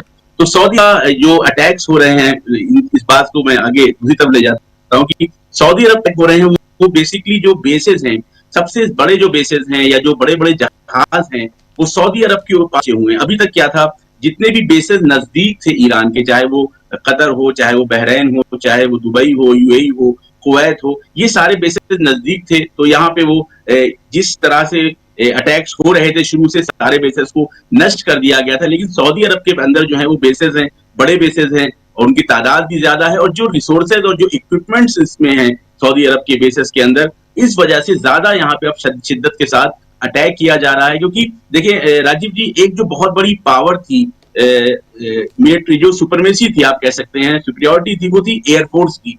अमेरिका और इजराइल के पास जो ईरान के ऊपर सुपीरियरिटी थी वो एयरफोर्स की थी। उनके पास जहाज थे, उनके पास रिफ्यूलिंग टैंकर्स थे, उनके पास रिफ्यूलिंग हवाई जहाज थे। तो अभी क्या नॉर्मली क्या होता था कि ये जो बेसेस हैं, यहाँ से जहाज उड़ते थे, ईरान के ऊपर हमले करते और वापस आ जाते थे। ईरान ने एक अच्छी स्ट्रेटेजी के तहत जो है, उन्होंने जो इनके रिफ्यूलिंग टैंकर्स हैं, जो इनके रिफ्यूलिंग हवाई जहाज हैं, उनको टारगेट किया है, चाहे वो KC-031 हो या मुख्तलिफ तरीके के हों। तो अभी क्या, और उसके बाद जब बेसेस नष्ट हो गए हैं तो अब जो हमले भी निस्बतन कम हो गए हैं ईरान के ऊपर। क्यों? क्योंकि अब जो जेट्स उड़ के आते हैं उनको ज्यादा लंबा करना पड़ता है, या तो अब वो इजराइल से उड़ के आते हैं या साइप्रस से उड़ के आते हैं। इस वजह से जो दूरी उनको तय करनी पड़ती है। आज एक मैं वीडियो देख रहा था, मैं शेयर करूंगा आपकी टीम के साथ, कि एक रिफ्यूलिंग हवाई जहाज है और उसके पीछे तकरीबन 5-6 जेट्स जो हैं, जैसे हमारे यहाँ मैंने वीडियोस देखे हैं इंडिया के, कि जिस तरह से पेट्रोल पंप पे लाइन लगी रहती है बाइक्स की कि हमें पेट्रोल भराना है, वैसे ही उस रिफ्यूलिंग जो हवाई जहाज है उसके पीछे 5-6 जेट्स हैं, वो लाइन लगा के उड़ रहे हैं कि हमको एक के बाद एक जो है उसके अंदर रिफ्यूल भराना है। तो इस वजह से जो इनके रिसोर्सेस खत्म हो रहे हैं, इनके पास सिर्फ एक सुपीरियरिटी थी, वो थी एयरफोर्स की। अब एयरफोर्स की सुपीरियरिटी भी इनके ऊपर खत्म होती जा रही है, धीरे धीरे ये यहाँ पे भी पीछे हटे। और इसी वजह से जब एयर डिफेंस कमजोर हो रहा है, राडार कमजोर हो रहा है, एयरफोर्स हो रही है, तो जो ईरान के जो अटैक्स हैं भी शिद्दत ज्यादा आ रही है, चाहे वो सऊदी अरब के ऊपर हो, चाहे वो इजराइल के ऊपर हो। क्योंकि एयर डिफेंस जब नहीं है, आपके पास आयरन डोम काम नहीं कर रहा, आपके थाड़ की मिसाइल खत्म हो गई हैं, आपकी पेट्रॉइड्स की मिसाइल कम हो गई हैं, तो हमले की शिद्दत भी जो है वो ज्यादा हो गई है। मुझे याद है पिछले हफ्ते IRGC का यह बयान था कि जब इन्होंने दिमोना और अराद पे पहली बार हमला किया था, तो इन्होंने कहा था कि आज से हम जो है वो डिफेंसिव जो स्ट्रेटेजी थी उसको चेंज करके अब एग्रेसिव स्ट्रेटेजी में दाखिल हो रहे हैं, कि जिसके बाद से ही आके ट्रंप ने यू टर्न मारा था। तो इस वजह से जो हमले हैं वो आप सऊदी अरब में जो है ज्यादा शिद्दत के साथ देख रहे हैं, कि सऊदी अरब में क्योंकि बेसेस भी ज्यादा हैं और जो मिलिट्री इक्विपमेंट्स हैं वो भी जो है वो ज्यादा है। इसके साथ साथ मैं एक चीज कहना चाहूंगा, जो भी आदरणीय स्वामी जी ने एक बात कही, मैं एक चीज बस ऐड करूंगा। उन्होंने वेनेजुएला की तरफ तवज्जो दिलाई, बिल्कुल सही बात है कि अमेरिका खासतौर से ट्रंप की नीतियों से जो है वो पूरी दुनिया परेशान थी, चाहे वो वेनेजुएला हो, चाहे वो ये टैरिफ वाला जो इन्होंने परेशानी कर रखी थी, या फिर ग्रीनलैंड वाले मसले में आके पूरे यूरोप को इन्होंने परेशान किया था। और एक ऐसी बात कि जिसके अंदर जिसकी चर्चा इस वक्त अंतरराष्ट्रीय मीडिया में बिल्कुल नहीं हो रही है, वो है मजलूम क्यूबा। आप क्यूबा के बारे में देखें, क्यूबा को इन्होंने पूरी तरह से घेर लिया है। जिस तरह से इन्होंने गाजा को घेरा था और किसी भी तरह की रसद और किसी भी तरह का खाना पीना नहीं जाने दे रहे थे, वही जालिमाना तरीके से, वही गैर इंसानी तरीके से इन्होंने क्यूबा को जो है चारों तरफ से घेर लिया है वेनेजुएला पे कब्जा करने के बाद, क्योंकि क्यूबा का जो फ्यूल आता था, तेल आता था, वो वेनेजुएला से आता था। तो इस वक्त जो पुरानी रिपोर्ट्स है, ताज़ी रिपोर्ट्स में नहीं देख पाया कि क्यूबा के अंदर खाने पीने की मुश्किलात है, लाइट्स नहीं है, और उसके साथ साथ इन्होंने ब्लॉकेट कर रखा है कि क्यूबा के अंदर कोई भी जो है मदद ना पहुंचने पाए। हालांकि एक फ्लोटिला की तरह एक जहाज, कुछ जो है अंतरराष्ट्रीय एक्टिविस्ट वहां पहुंचे हैं, मदद दे के पहुंचे हैं, लेकिन इसको भी हाईलाइट होना चाहिए अंतरराष्ट्रीय मीडिया के अंदर कि एक तरफ तो आप स्ट्रेट ऑफ हुर्मुज के बंद होने पे इतना ज्यादा शोर मचा रहे थे कि ये जो ईरान है वो अनैतिक काम कर रहा है, इस पे सबका हक है। उसी वक्त जो है ऐन आपने जो है क्यूबा जैसे एक मुल्क को चारों तरफ से घेर के वहां की लाइट काट दी है, वहां फ्यूल नहीं पहुंच रहा है, वहां खाने पीने की मुश्किलात है, हत्ता पानी की भी मुश्किलात है वहां पे। तो ये वो जो खुखार चेहरा है यूएस का कि जहां पे भी इनकी कुदरत होती है, जहां पे भी इनका जोर चलता है, जहां पे भी ये कर सकते हैं, वहां पे आके इंसानियत को शर्मसार करते हैं। और इसी वजह से जो प्रोटेस्ट की आपके यहाँ वीडियोस अभी स्क्रीन पे आ रही हैं, देखिए हर एक हद होती है बर्दाश्त करने की। यूएस की आवाम ने भी देखा कि हमारा ये जो राष्ट्रपति है वो इतना ज्यादा बुरे काम कर रहा है, पूरी दुनिया को परेशान करके रख दिया है। तो आखिरकार अंदर से आवाज उठी है। 90 लाख की तादाद बताई जा रही, 9 मिलियन लोग इस वक्त सड़कों पे है और वो काम कर रहे हैं कि जो काम ट्रंप और नेतन्याहू ईरान के अंदर करना चाहते थे। ईरान के अंदर कुछ हजार की तादाद में लोग आते थे, आगजनी करते थे, लोगों को मारते थे, तो उसको मीडिया कहता था, अंतरराष्ट्रीय मीडिया कहता था कि यहाँ पे इनकलाब आ गया है, यहाँ पे अपराइजिंग हो गई है, आवाम जो है वो ईरान के निजाम के खिलाफ है। लेकिन आज देखिए 2 महीने 2.5 महीने के अंदर आज 90 मिलियन की तादाद बिना किसी पर्दे के वीडियोस में दिख रहा है, जिस तरीके से यहाँ लोग खड़े हैं। और अनकरीब हम देखेंगे यूएस का जो है कि जो बना ही इस बेस पे है कि दूसरे की सरजमीन पे जाके कब्जा कर लो, दूसरे के रिसोर्सेस को लूट लो। इंशाल्लाह अनकरीब वो दिन आएगा कि ये जो अंतरराष्ट्रीय गुंडागर्दी चल रही है इसका पूरा निजाम खत्म होगा, जिस तरह से ब्रिटानिया का निजाम खत्म हुआ था। जी जी, ये तस्वीर आपने बीच है, हम देख रहे हैं मैप के जरिए। जरा इस पे आना चाहता हूं, फिर मैं जान रहा हूं समय भी हो रहा है, आपको जाना भी है, जल्दी से जरा इसके जरिए समझना चाहता हूं। देखिए स्ट्रेट ऑफ हॉर्मुज आप देख रहे हैं, जिसका जिक्र बार बार आता है। बाब अल मंदेब नीचे लाल सागर से निकलता हुआ इधर अदन की खाड़ी तरफ, अरब सागर की तरफ हम जब बढ़ते हैं, नीचे वाला पार्ट थोड़ा अगर और थोड़ा ऊपर दिखा पाए, 2500 किलोमीटर की दूरी है ईरान से बाब अल मंदेब की। ये जो नीचे हम देख रहे हैं ग्राफिकली, और यहाँ यमन ने यहाँ से जब हमला बोला है उधर इजराइल को और हूती संगठन ने यमन से, तो फिर यहाँ बाब अल मंदेब को लेकर काफ़ी चर्चा होने लगी है। जरा ये स्ट्रेटेजी बताइए मुझे ईरान के हिसाब से कि अगर बाब अल मंदेब के लिए हूती यमन ये ईरान के साथ आते हैं तो फिर दुनिया की तस्वीर क्या बनती है, खासकर ट्रेडिंग के हिसाब से। जी देखिए, अंसारुल्लाह जो हूती संगठन है उसका जो ऑफिशियल नाम है वो अंसारुल्लाह है, जैसे लेबनान में हिजबुल्लाह है, ये अंसारुल्लाह है। तो अंसारुल्लाह ने शुरू से ही जंग में कहा है कि हम इस जंग में जो है वो ईरान के साथ हैं, हिजबुल्लाह के साथ हैं। लेकिन उन्होंने कहा था कि स्ट्रेटेजी जो है अभी हमें जंग में दाखिल कब होना है ये हम खुद फैसला करेंगे। पिछले तकरीबन 4 वेट एंड वॉच की पोजीशन में थे और अभी उन्होंने जो है वो अटैक करना शुरू किया है इजराइल के ऊपर। मैं यहाँ पे एक चीज हाईलाइट करना चाहूंगा राजीव जी, इसका जो नाम है, जैसे इसका नाम है स्ट्रेट ऑफ हुर्मुज, इसका नाम है बाब अल मंदब। मंदब अरेबिक का एक वर्ड है जो नद्ब से बनता है। नद्ब का मतलब होता है रोना।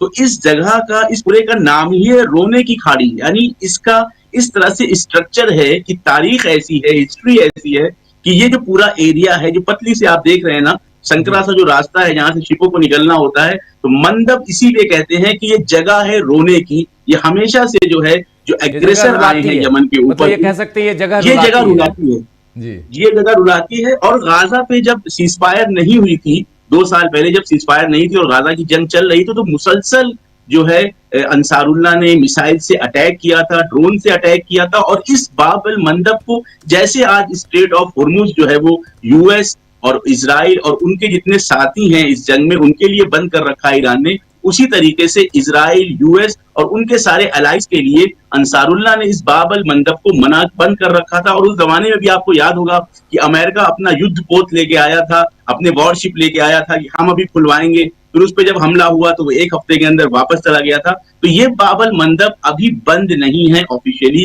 क्योंकि अंसारुल्लाह पूरी तरीके से जंग में नहीं आया है। तो शायद ये जो आप देख रहे हैं कि सऊदी अरब, कतर और यूएई जो पूरा खुल के अभी अटैक नहीं कर रहे हैं या जंग में पूरी तरह से शामिल नहीं हो रहे हैं, तो इनको तजुर्बा है यमन का, इनको तजुर्बा है अंसारुल्लाह का कि जब 2015 में इन्होंने अटैक करना शुरू किया था अंसारुल्लाह के ऊपर और कई साल तक वो जंग चली थी, तो अकेले यमन ने जो है वो सऊदी अरब और यूएई को जो है धूल चटा दी थी। तो इस वजह से भी शायद सऊदी अरब और यूएई पूरी तरह से खुल के इस जंग में नहीं वारिद हो रहे हैं, शामिल नहीं हो रहे हैं, क्योंकि अगर ये शामिल होते हैं, अगर अंसारुल्लाह ने भी बाबल मंडप को बंद कर दिया, तो फिर जो एनर्जी का संकट आएगा पूरी दुनिया के ऊपर, उसकी जो वो है वो शिद्दत उसमें बहुत ज्यादा बढ़ जाएगी। क्योंकि स्ट्रेट ऑफ हुर्मुज अभी कंट्रोल्ड है, पूरी तरह से बंद नहीं कहूंगा मैं, कंट्रोल्ड है। और अगर बाबल मंडप भी बंद हो गया तो ये बहुत ही स्ट्रेटेजिकल एक हथियार है अभी भी इस पूरे एक्सिस ऑफ रेजिस्टेंस के पास, कि जिसके जरिए से वो पूरा इस जंग में मजबूती से टिका हुआ है। अंसारुल्लाह ने बार बार कहा है कि जब हम एहसास करेंगे कि अब हमें यहाँ पे जंग में शामिल होना है, तो हम पूरी तरीके से इस जंग में आएंगे। और एक बड़ा प्लेयर है इस पूरे गेम का। आप ये समझे कि पिछली बार अकेले दम पे इन्होंने यूएस और इजराइल और सऊदी अरब और यूएई सबको जो है वो धूल चटा दी थी। अभी पूरी तरह से वारिद नहीं हुए हैं, लेकिन जैसे धीरे धीरे लग रहा है कि ये अपनी पार्टिसिपेशन को बढ़ाएंगे। और ये भी एक दलील है कि वो भी समझ रहे हैं, अंसारुल्लाह भी समझ रहे हैं और आईआरजीसी और ईरान भी समझ रहा है कि ये जो 10 दिन की मोहलत दी गई है, 5 दिन की पहले मोहलत दी गई थी, ये एक डिसेप्शन है। कोई बड़ा प्लान, कोई बड़ा इन्होंने शैतानत का प्लान किया हुआ है। इस वजह से ये सारी फोर्सेस आमादा हो रही हैं, धीरे धीरे स्ट्रेटेजिकली जो है वो तैयार हो रही हैं कि अगर कोई बड़ा ये स्टेप उठाते हैं इस जंग में अमेरिका और इजराइल, तो पूरी तरीके से उसका जवाब दिया जाएगा। लेकिन क्या ये जो खबर आ रही है लगातार कि जैसे USS Tripoli, USS boxer, USS Washington,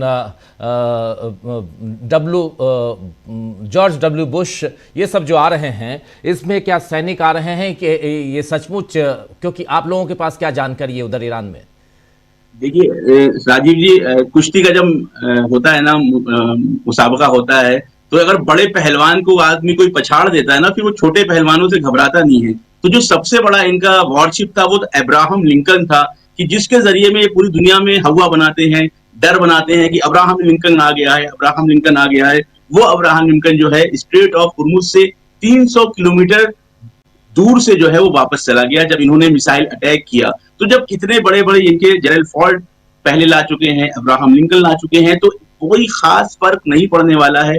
Iran की आमादगी पूरी तरीके से है कि किसी भी तरह के ये अगर वॉरशिप लेके आते हैं उससे किस तरह से निपटना है। और खास तौर से मैंने शुरुआत में आपसे बात कही, तो मैं फिर ये बात कह रहा हूँ और मुझे बहुत हंसी आती हुई कहते हुए कि आप यूएस से फोर्सेस लाने की जहमत क्यों कर रहे हैं। इस पूरे क्षेत्र में आपके कम से कम 25 से 30 हजार यूएस फोर्सेस पहले से मौजूद हैं। इराक के अंदर आपकी फोर्सेस हैं, जॉर्डन के अंदर आपकी फोर्सेस हैं, यूएई के अंदर, Saudi Arab, Qatar, Kuwait, Bahrain में भरी हुई है यूएस फोर्सेस। तो इतने दूर से वहां से फोर्सेस लाने की क्या जरूरत है। तो मैं ये कह रहा हूं, दो चीजें इसमें। एक ये कि अगर फोर्सेस आती हैं, ग्राउंड इन्वेजन करती हैं, तो वाकई पूरी तरीके से ईरानी फोर्सेस पूरी तरीके से आमादा हैं, पूरी तैयार हैं, और वो चाह रहे हैं कि हम बड़ी तादाद में युद्ध बंदी बनाएंगे अमेरिकन फोर्सेस को, और उसके बाद आके फिर मामला करेंगे यूएस के साथ। दूसरा ये कि खुद जितने बड़े बड़े एक्सपर्ट्स हैं, एनालिस्ट हैं जो वैसे उसमें हैं यूएस के अंदर, उनका कहना है कि बहुत ही बड़ी ये जो है वो खराब रणनीति बना रहे हैं अगर इस तरह का कोई प्लान किया है कि हम जमीन पे जाके अपनी फोर्सेस को उतारेंगे। तो मुझे जो है पर्सनली, मैं ये ऑफिशियल नहीं कह सकता, पर्सनली मुझे लगता है कि यूएस की फोर्सेस जमीन पे नहीं आएगी। लेकिन अगर ये मिस कैलकुलेशन करते हैं, जैसे कि ये शुरू से कर रहे हैं मिस कैलकुलेशन इस जंग में, अगर वो जमीन पे अपनी फोर्सेस उतारते हैं, यूएई के जरिए या बहरीन के जरिए इंटर होने की कोशिश करते हैं, अबू मूसा या जो छोटे छोटे आइलैंड है उन पे कब्जा करने की कोशिश करते हैं, या खार्क आइलैंड की तरफ बढ़ते हैं, या स्ट्रेट ऑफ हुर्मुज की तरफ आते हैं, तो बहुत बड़ी तादाद में इनको नुकसान होगा। अमेरिकन सोल्जर्स मारे जाएंगे और एक बड़ी तादाद में जो है वो प्रिजनर ऑफ वॉर बनाए जाएंगे, युद्ध बंदी बनाए जाएंगे, कि जो एक बड़ी जो है वो नाकामी और एक बड़ी हार होगी अमेरिकन इस्टेब्लिशमेंट के लिए। जी जी बहुत बहुत शुक्रिया रिजवी साहब, बहुत सारी जानकारी ग्राउंड जीरो से आप दे रहे थे और क्या कुछ चल रहा है ईरान में आपसे बेहतर और कौन बताएगा। मैं जानता हूं समय की कमी है और आपने इतना वक्त निकाला, इसके लिए बहुत बहुत शुक्रिया आपका। बहुत धन्यवाद, आप इस चर्चा में बने रहे। बहुत बहुत शुक्रिया, बहुत धन्यवाद, बहुत शुक्रिया आपका। आते हैं, आगे बढ़ते हैं जयशंकर जी आपके पास। जयशंकर जी, ईरान को भौगोलिक रूप से बहुत अच्छी तरह से आप जानते हैं और इस वक्त हम जब ये देख रहे हैं कि ईरान और ईरान से हमारे साथी जुड़े हुए, चेहरे पे थोड़ा भी शिकन नहीं, आप देख रहे हैं कि किस ढंग से युद्धग्रस्त एरिया से और जो बातें जो बता रहे हैं, ये एक हौसला। दो तस्वीरें आज दिखाई दे रही हैं। एक तस्वीर अमेरिका की आप देख रहे हैं जहां वहाँ के राष्ट्रपति के खिलाफ सड़कों पे लोग हैं। एक तस्वीर ईरान से आती है जहां वहाँ की सरकार के साथ वहाँ की आवाम नजर आती है। क्या यहीं पे ये युद्ध, ये जंग अमेरिका इजराइल हारते हुए दिखाई देते हैं, ये कहा जाए? जयशंकर जी की आवाज मुश्किल। जी जी ठीक है, ठीक हाँ, है। मुश्किल ये है कि ईरान में जो भी थोड़ा बहुत मतभेद था लोगों में, इस्लामिक कम्युनिटी के खिलाफ या जो भी थोड़ा बहुत शाह के लोग जो एक्टिव थे, इस युद्ध ने उन सबको एक कर दिया है। तो ईरान का युद्ध जो है, ईरान की आवाम लड़ रही है, ईरान की सराय लड़ी रही है, अपना काम कर ही रहे हैं वो लोग, लेकिन वहां जनता पूरी तरह से एकजुट है। अमेरिका में और इजराइल में ठीक इसका उल्टा है। वहां की आवाम, वहां की जनता, चाहे इजराइल की हो चाहे अमेरिका की हो, वो अपने शासकों के खिलाफ हो गई है, क्योंकि उनको लग रहा है कि यह युद्ध थोपा गया है, इन्होंने ईरान पर युद्ध थोपा है और अनकालफार है, उसकी कोई जरूरत नहीं थी। अब वो किस लिए थी, क्या थी, ये तो देखने वाली बात होगी। बहुत सारे लोग कहते हैं साहब एप्स्टीन फाइल्स का मामला है, पेगासस का मामला है, लोग कंप्रोमाइज हो चुके हैं। अब जैसे आप कह रहे थे कि अमेरिका नचा रहा है उनको, बेंजामिन को, हम लोग सोचना है ये भी है कि शायद बेंजामिन ही नचा रहा है ट्रंप को, उसके पास पेगासस और एप्स्टीन फाइल्स की सारी है। आज देखिए युद्ध की चर्चा हो रही है, लेकिन एप्स्टीन फाइल्स के बारे में कोई अंतर्राष्ट्रीय मीडिया में कोई चर्चा नहीं है, वो दब गई है। तो ये सब बातें भी हैं। और असल बात यह है कि ट्रंप को शुरू में ही लगा, ट्रंप और बेंजामिन नेतान्याहू को, कि हम दोनों मिलकर लड़ाई युद्ध छिड़ेंगे और उन पर अटैक करेंगे। खमनई के मरते ही जो है ईरान का पूरा फोर्स बिखर जाएगा और वो लोग सरेंडर कर जाएंगे। लेकिन जैसा पिछली बार भी एक बार बातचीत में हम लोगों ने कहा था, यहीं पे बात हो रही थी, हमने तो ईरान को देखा है किस कदर वहां के लोगों में जज्बा है अमेरिका के खिलाफ, इजराइल के खिलाफ। ये हमने वहां घूमते हुए, बसों में टहलते हुए देखा था, घूमते हुए देखा था। और वो पूरी तरह से, पूरी शिद्दत के साथ, और जिस दिन ये जमीनी हमले की बात करना शुरू कर देंगे, यकीन मानिए राजीव जी, अमेरिका बाकी सब कुछ ठीक है उनके लिए, कॉफिन्स देकर के बहुत डरते हैं, घबराते हैं कि अगर हमारे सैनिकों की लाशें अगर आनी शुरू हो जाएं वाशिंगटन और न्यूयॉर्क और इसमें फिलाडेल्फिया में या लॉस एंजलिस में, तो उनमें एकदम गुस्सा से जैसे हो जाता है। अब कितना खिलाफ माहौल है अमेरिका में या इजराइल में भी है। मतलब 90 लाख लोग अगर अमेरिका के विभिन्न राज्यों में सड़कों पर उतर के ट्रंप के खिलाफ नारेबाजी कर रहे हैं, उसके सरकार से हटाने की बात कर रहे हैं, तो इससे बड़ी बात और क्या हो सकती है। मैंने सुना बीच में तो क्या फ्लोरिडा में जहां उनका अपना राजनीतिक गढ़ बताया जाता है, वहां कोई चुनाव हुआ, उसमें पूरी सारी सीटें हार गए, वो ट्रंप के लोग हार गए पूरी तरह। जी जी हाँ, तो ये माहौल है, ये जनता में जो एक माहौल बन रहा है वो इनके खिलाफ है। अब पागलपन में ये और क्या क्या कर सकते हैं। देखिए सीधी सी बात है, मैं बिल्कुल, रिजवी साहब ने बहुत सही समझा दिया, पूरे हालात को बहुत अच्छी तरह से समझा दिया है।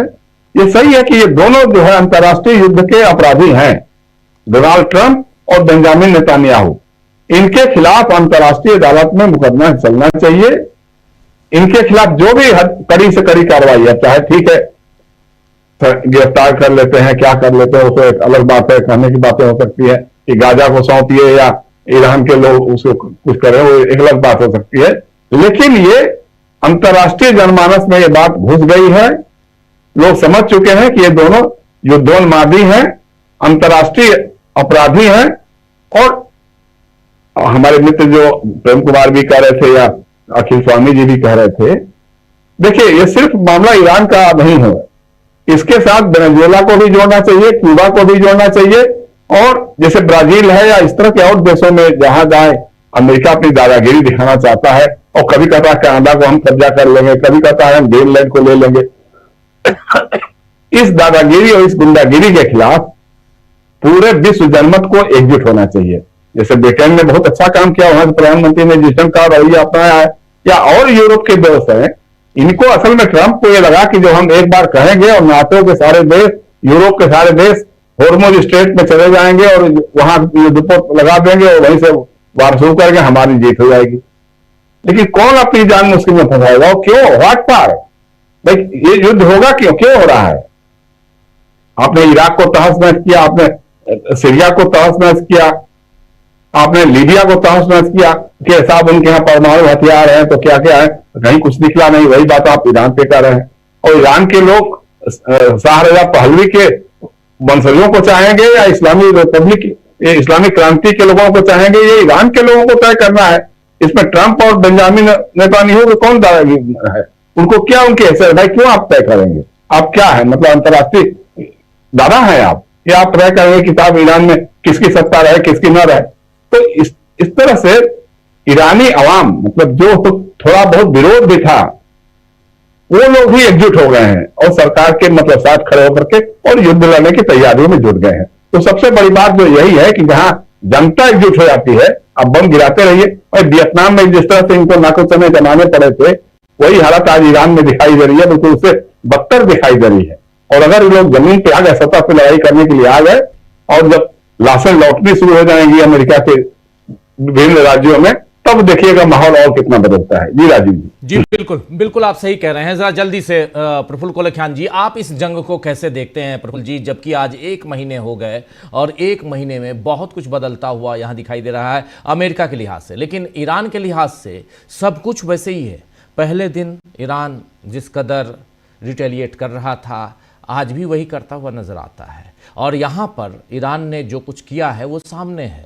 Saudi Arab, Qatar, Bahrain, Kuwait, UAE, Iraq, कोई ऐसा देश नहीं जहां अमेरिकी सैन्य अड्डे हों जहां इसने हमले न किए हों। डोनाल्ड ट्रंप को भी कहना पड़ा कि हमने उम्मीद नहीं की थी कि ईरान इस ढंग से हमारे ऊपर हमला करेगा, ये मान रहे हैं। और अभी हमारे साथी गए रिजवी साहब जो कह रहे थे, बता रहे थे कि सबसे बड़ा युद्धपोत उनका अब्राहम लिंकन, जिसका नाम सुन के कई देशों के लोग जो हैं उनके होश उड़ जाते थे, वो 300 किलोमीटर के रेडियस में आ गया। उसके बाद वहां से वापस निकला, वापस लौटा। तो क्या इस पूरे महीने में क्या कुछ बदला है, क्या कुछ आपने देखा है प्रफुल्ल जी? जी नमस्कार। इस पूरे महीने में बहुत कुछ बदला है और बहुत सारी धारणाएं टूटी है और नई धारणाएं बनी है। मुझे लगता है कि ये मल्टी लेयर वॉर है, इसके बहुस्तरीय युद्ध है ये, और इसके एक स्तर पर हम अभी हैं। और वह एक स्तर क्या है कि देखिए, जब ये फौज को जमीन पर उतार रहे हैं, उसका कारण क्या है? उसके कई कारण हो सकते हैं, लेकिन एक बड़ा कारण है युद्ध बहुत खर्चीला हो गया है। तो माल बचाने के लिए जान को जोखिम डालने की ये नीति है कि तब तक युद्ध का वातावरण भी बना रहे और जो इतना खर्चीला हो गया, खर्च पर भी कुछ पाबंद लगे। 2-4 लोग मरेंगे, 10 लोग मरेंगे, 1000 लोग मरेंगे, अमेरिकी शासकों को इसको परवाह नहीं है। एक जेट गिरने से जो खर्चा आता है उससे वो बर्दाश्त करना मुश्किल हो रहा है, तो 2, 4, 5, 10, 20 लोगों को मरवा देंगे और युद्ध को जारी रखेंगे। इसके पीछे देखिए एक बार फिर जो दूसरा मैं देख रहा हूं वो ये देख रहा हूं कि पीस थ्रो स्ट्रेंथ की जो उनकी थ्योरी थी और एस्केलेट टू डी-एस्केलेट, ये 2 सिद्धांत पर इनका अमेरिका अपना काम कर रहा था जी। इतने तेजी से शक्ति के बिना शांति नहीं, शक्ति के बिना शांति। जी हमारे यहाँ भी पहले कहा गया युद्ध से शांति की तरफ हम बढ़ते हैं। तो शांति, और शांति का अर्थ होता है बुझा देना, समन, संस्कृत का शब्द है श्रम धातु, यानी कि बुझ जाना, जहां किसी प्रकार की कोई जीवन नहीं हो। शांति कोई एक अर्थीय शब्द नहीं है। तो जिस शांति की जो शक्ति से शांति आती है वो श्मशान की शांति होती है, वो बुझाती है, वो जीवन की शांति नहीं है। तो शांति के भी विभिन्न स्वरूप और पहलू हैं। इस युद्ध में जो शांति है, शक्ति से जो शांति आती है, वह विनाशक होती है, वह शांति मुर्दा शांति होती है। वैसी शांति की कामना कोई आदमी नहीं करता है। इजराइल के गठन के समय में महात्मा गांधी जैसा नेता ने कहा था कि ये जो फिलिस्तीन है ये अरब लोगों का है, यहाँ पर यहूदियों के लिए कोई जगह नहीं, वो जहां है वहां रहें। अब उनकी सहानुभूति थी, उन पर हुए अत्याचार के खिलाफ महात्मा गांधी मुखर थे। द जीव नाम से उन्होंने लेख ही लिखा था बल्कि, और ये लिखा था कि इनको यहाँ पर बसाने की कोई जरूरत नहीं, ये तो खुराफात कर रहे हैं। और अमेरिका में जाते हैं उन लोगों ने, तमाम लोगों ने बटोर करके इसको अरब के हवाले कर दिया और फिलिस्तीन के हवाले यहाँ पर आकर उनका देश बना दिया। इनके नामकरण की क्या स्थिति है? बहरहाल मैं ये कहना चाहता हूँ, इसका दूसरा लेयर अभी खुलना बाकी है। दक्षिण पंथ की राजनीति और पूंजीवाद का गठजोड़ इस समय में अपने भयानक अंतर्विरोध से परेशान है। दक्षिणपंथी राजनीति क्या थी? एक समय में आया जो दक्षिणपंथी राजनीति का पूरी दुनिया में ये हुआ और लगा कि पूंजी के गठजोड़ से वो करेंगे। लेकिन जब लिबरलाइजेशन, आज हम एलपीजी बोलते हैं तो हमको गैस की याद आती है, लेकिन एक जमाने में हम लोग सब एलपीजी जब बोलते थे तो उसका अर्थ होता था लिबरलाइजेशन, प्राइवेटाइजेशन और ग्लोबलाइजेशन। ये रिवर्स ग्लोबलाइजेशन के समय में इनको ये लग रहा है कि ये भारी संकट हो गया, इसका सबसे बड़ा बेनिफिशियरी चाइना हो गया और इसलिए इनको संकट है। मेक अमेरिका ग्रेट अगेन का बोध कहां से आया? यूक्रेन की लड़ाई के बाद जब इनकी एक नहीं चलने लगी रूस के बाद, कि क्रीमिया को जब इन्होंने रसिया ने उस पर अपने हिस्से में ले लिया था, अपने फोल्ड में ले लिया था या उस पर काबू कर लिया था, जो भी आप कहना चाहें, उसके बाद G8 से तो इन्होंने निकाल दिया उसको और वो G7 बन के रह गए। लेकिन यूक्रेन के मामले में इनको लगा कर तो लगातार कर रहा है, ये हमारी शक्ति को चुनौती दे रहा है। इस समय में ईरान में जो शासन व्यवस्था है, इस कैसी शासन व्यवस्था होगी ये तय करने का हक उनको है, निश्चित रूप से है, और वे अपने ढंग से शासन चला रहे हैं। ईरान में जो मॉडर्निटी थी वो ऑटोक्रेटिक मॉडर्निटी थी, वो तानाशाही की मॉडर्निटी थी जो पहलवी साहब के समय में थे। इतिहास में बहुत जाने की जरूरत नहीं है, लेकिन भारत के सामने जो इसमें में चुनौती है वो चुनौती ये है कि सऊदी के साथ पाकिस्तान का एक बुनियादी एग्रीमेंट है जिसको बोलते हैं वो लोग SMDA, strategic mutual defence agreement, Pakistan से होकर रहा और ये 17 सितंबर 2025 में हुआ था, जो अनाक्रमण की तरह है कि आप पर किया गया आक्रमण उन पर किया गया, यानी कि सऊदी अरब पर किया गया कोई भी आक्रमण पाकिस्तान पर किया गया आक्रमण माना जाएगा और वो अभी एक्टिव है। इसीलिए भारत को जब उसमें शामिल करने की कोशिश की जा रही है, MBS जो है मोहम्मद बिन सलाम जिन्होंने बात की है, तो उन्होंने जो बात की होगी तो गंभीर बात की होगी, बात तो सामने आएगी, आज न कल आएगी, अभी तो नहीं आई है।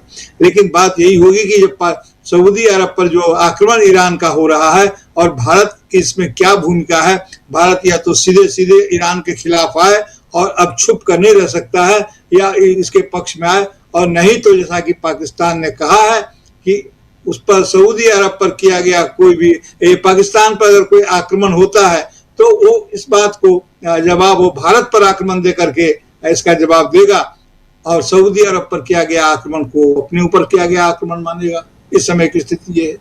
इस समय में चीन और रूस पर्दे के पीछे हैं, बहुत प्रकट नहीं हो रहे हैं, हालांकि उनकी कार्रवाइयां प्रकट हो रही है, सभी लोग समझ रहे हैं कि उनकी क्या भूमिका है।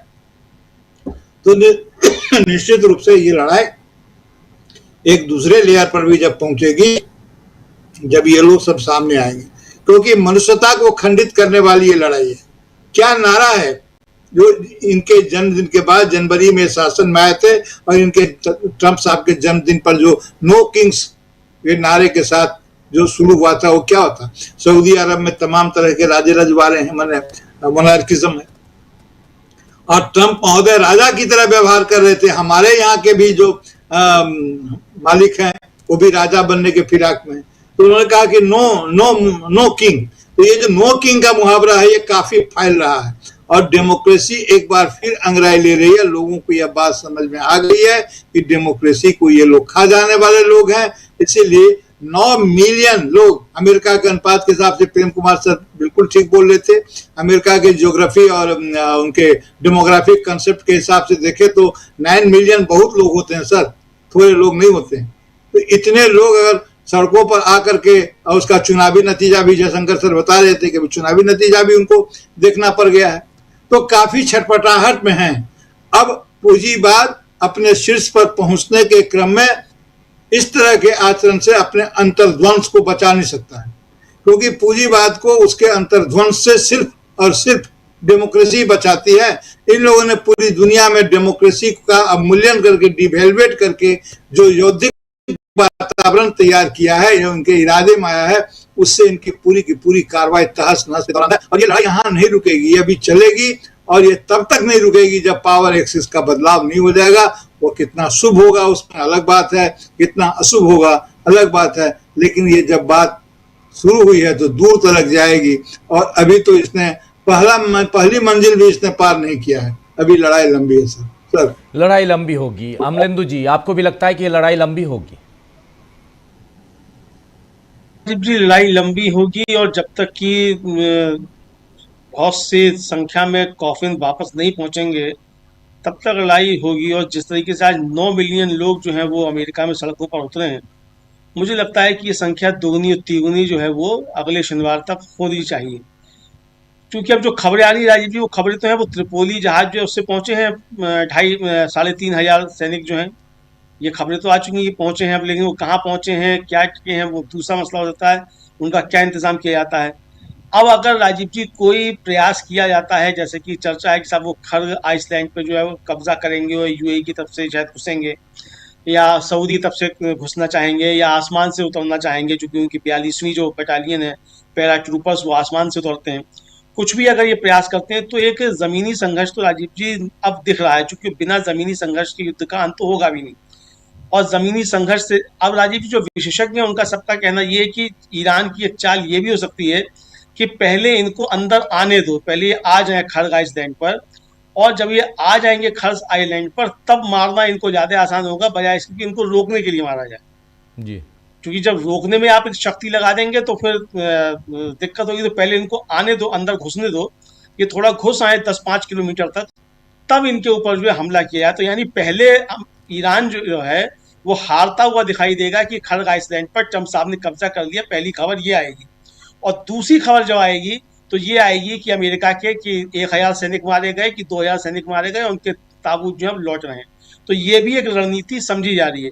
दूसरा ये भी वहाँ की जो संसद की सुरक्षा की समिति है उसके जो चीफ है वो कल पहुंचे खर्ग आइसलैंड पर कई सांसदों के साथ, वहां से उन्होंने एक वीडियो जारी किया और उन्होंने साफ तौर पर कहा कि हम आपका इंतजार कर रहे हैं, आपके लिए कफन हमने तैयार किए हुए हैं, तो आइए स्वागत है आपका खर्ग आइसलैंड पर।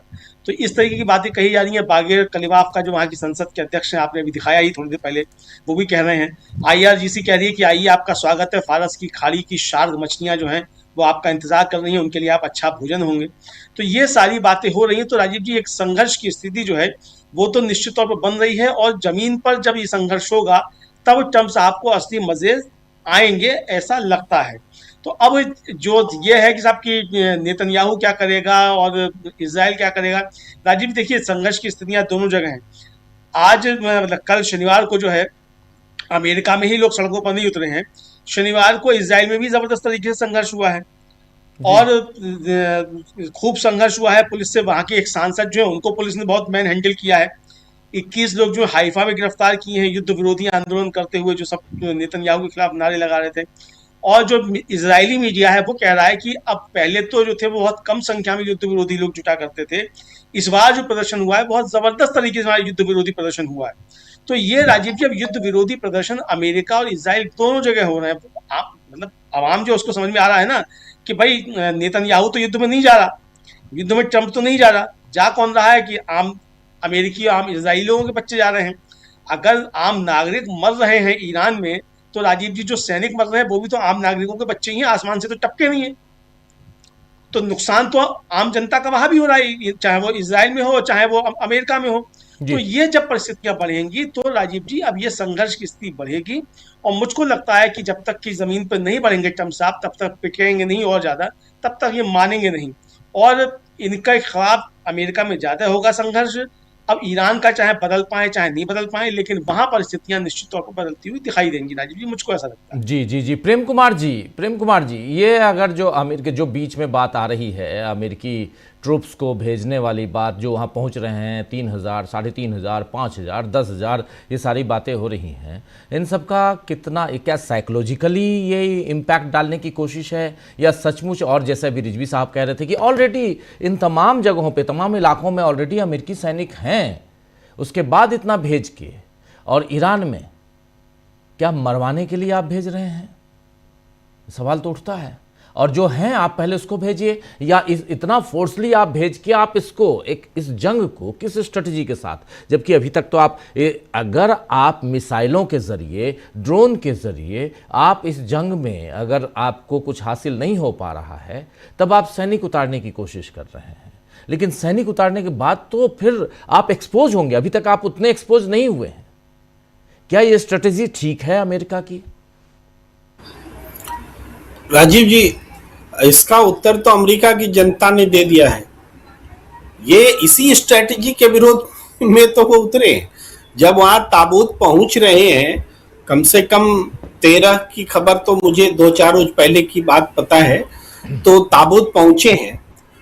उसके बाद जैसे ही सेना उतारने का फैसला और ऐलान हुआ, आप दिन देख लीजिए, 2 दिन से ही प्रदर्शन हो रहे हैं, 28 और आज 29, 2 दिन में ये 90 लाख वाले प्रदर्शन की खबर है। ये प्रदर्शन उसी की प्रतिक्रिया है कि एक ऐसे युद्ध में जिसमें जीत की कोई दूर दूर तक संभावना नहीं है, और इसकी वजह है, हम लोग विश्लेषण कर चुके हैं कि नौसेना आप नष्ट कर दीजिए, हवाई सेना नष्ट कर दीजिए, लेकिन जब तक जमीनी युद्ध लड़ने की क्षमता नहीं होगी आप जीत नहीं सकते। और जमीनी युद्ध लड़ने की क्षमता तभी होगी जब आप सत्य रहेंगे, सच के साथ रहेंगे, और ईरान की जनता का भी साथ मिलेगा। लेकिन ऐसा है नहीं। ईरान की जनता तो गोलबंद है कि एक को भी हम अंदर घुसने नहीं देंगे। तो ये 3,500 एक तो संख्या ऐसी नहीं है कि जो बहुत बड़ा परिवर्तन कर दे, और दूसरी बात है हथियारों के साथ तो अमेरिका मजबूत है ही, फिर भी भारी नहीं पड़ पाया। ईरान ज्यादा भारी पड़ गया अमेरिका और इजराइल पर। तो ये पहल जो है, इसका रिएक्शन हो रहा है, ये पहल उनको कोई स्कोर कराएगा, फायदा देगा, ऐसा नहीं है। दूसरी बात, मैं आप ब्रेकिंग में 2 खबर एक साथ दिखा रही हैं, दोनों खबर के महत्व को ओर रेखांकित करना चाहता हूं। एक तो पाकिस्तान बात कर रहा है ईरान से, और इजराइल से हुए हमले की एक निंदा कर रहा है, उसकी एक तरह से मरहम लगा रहा है।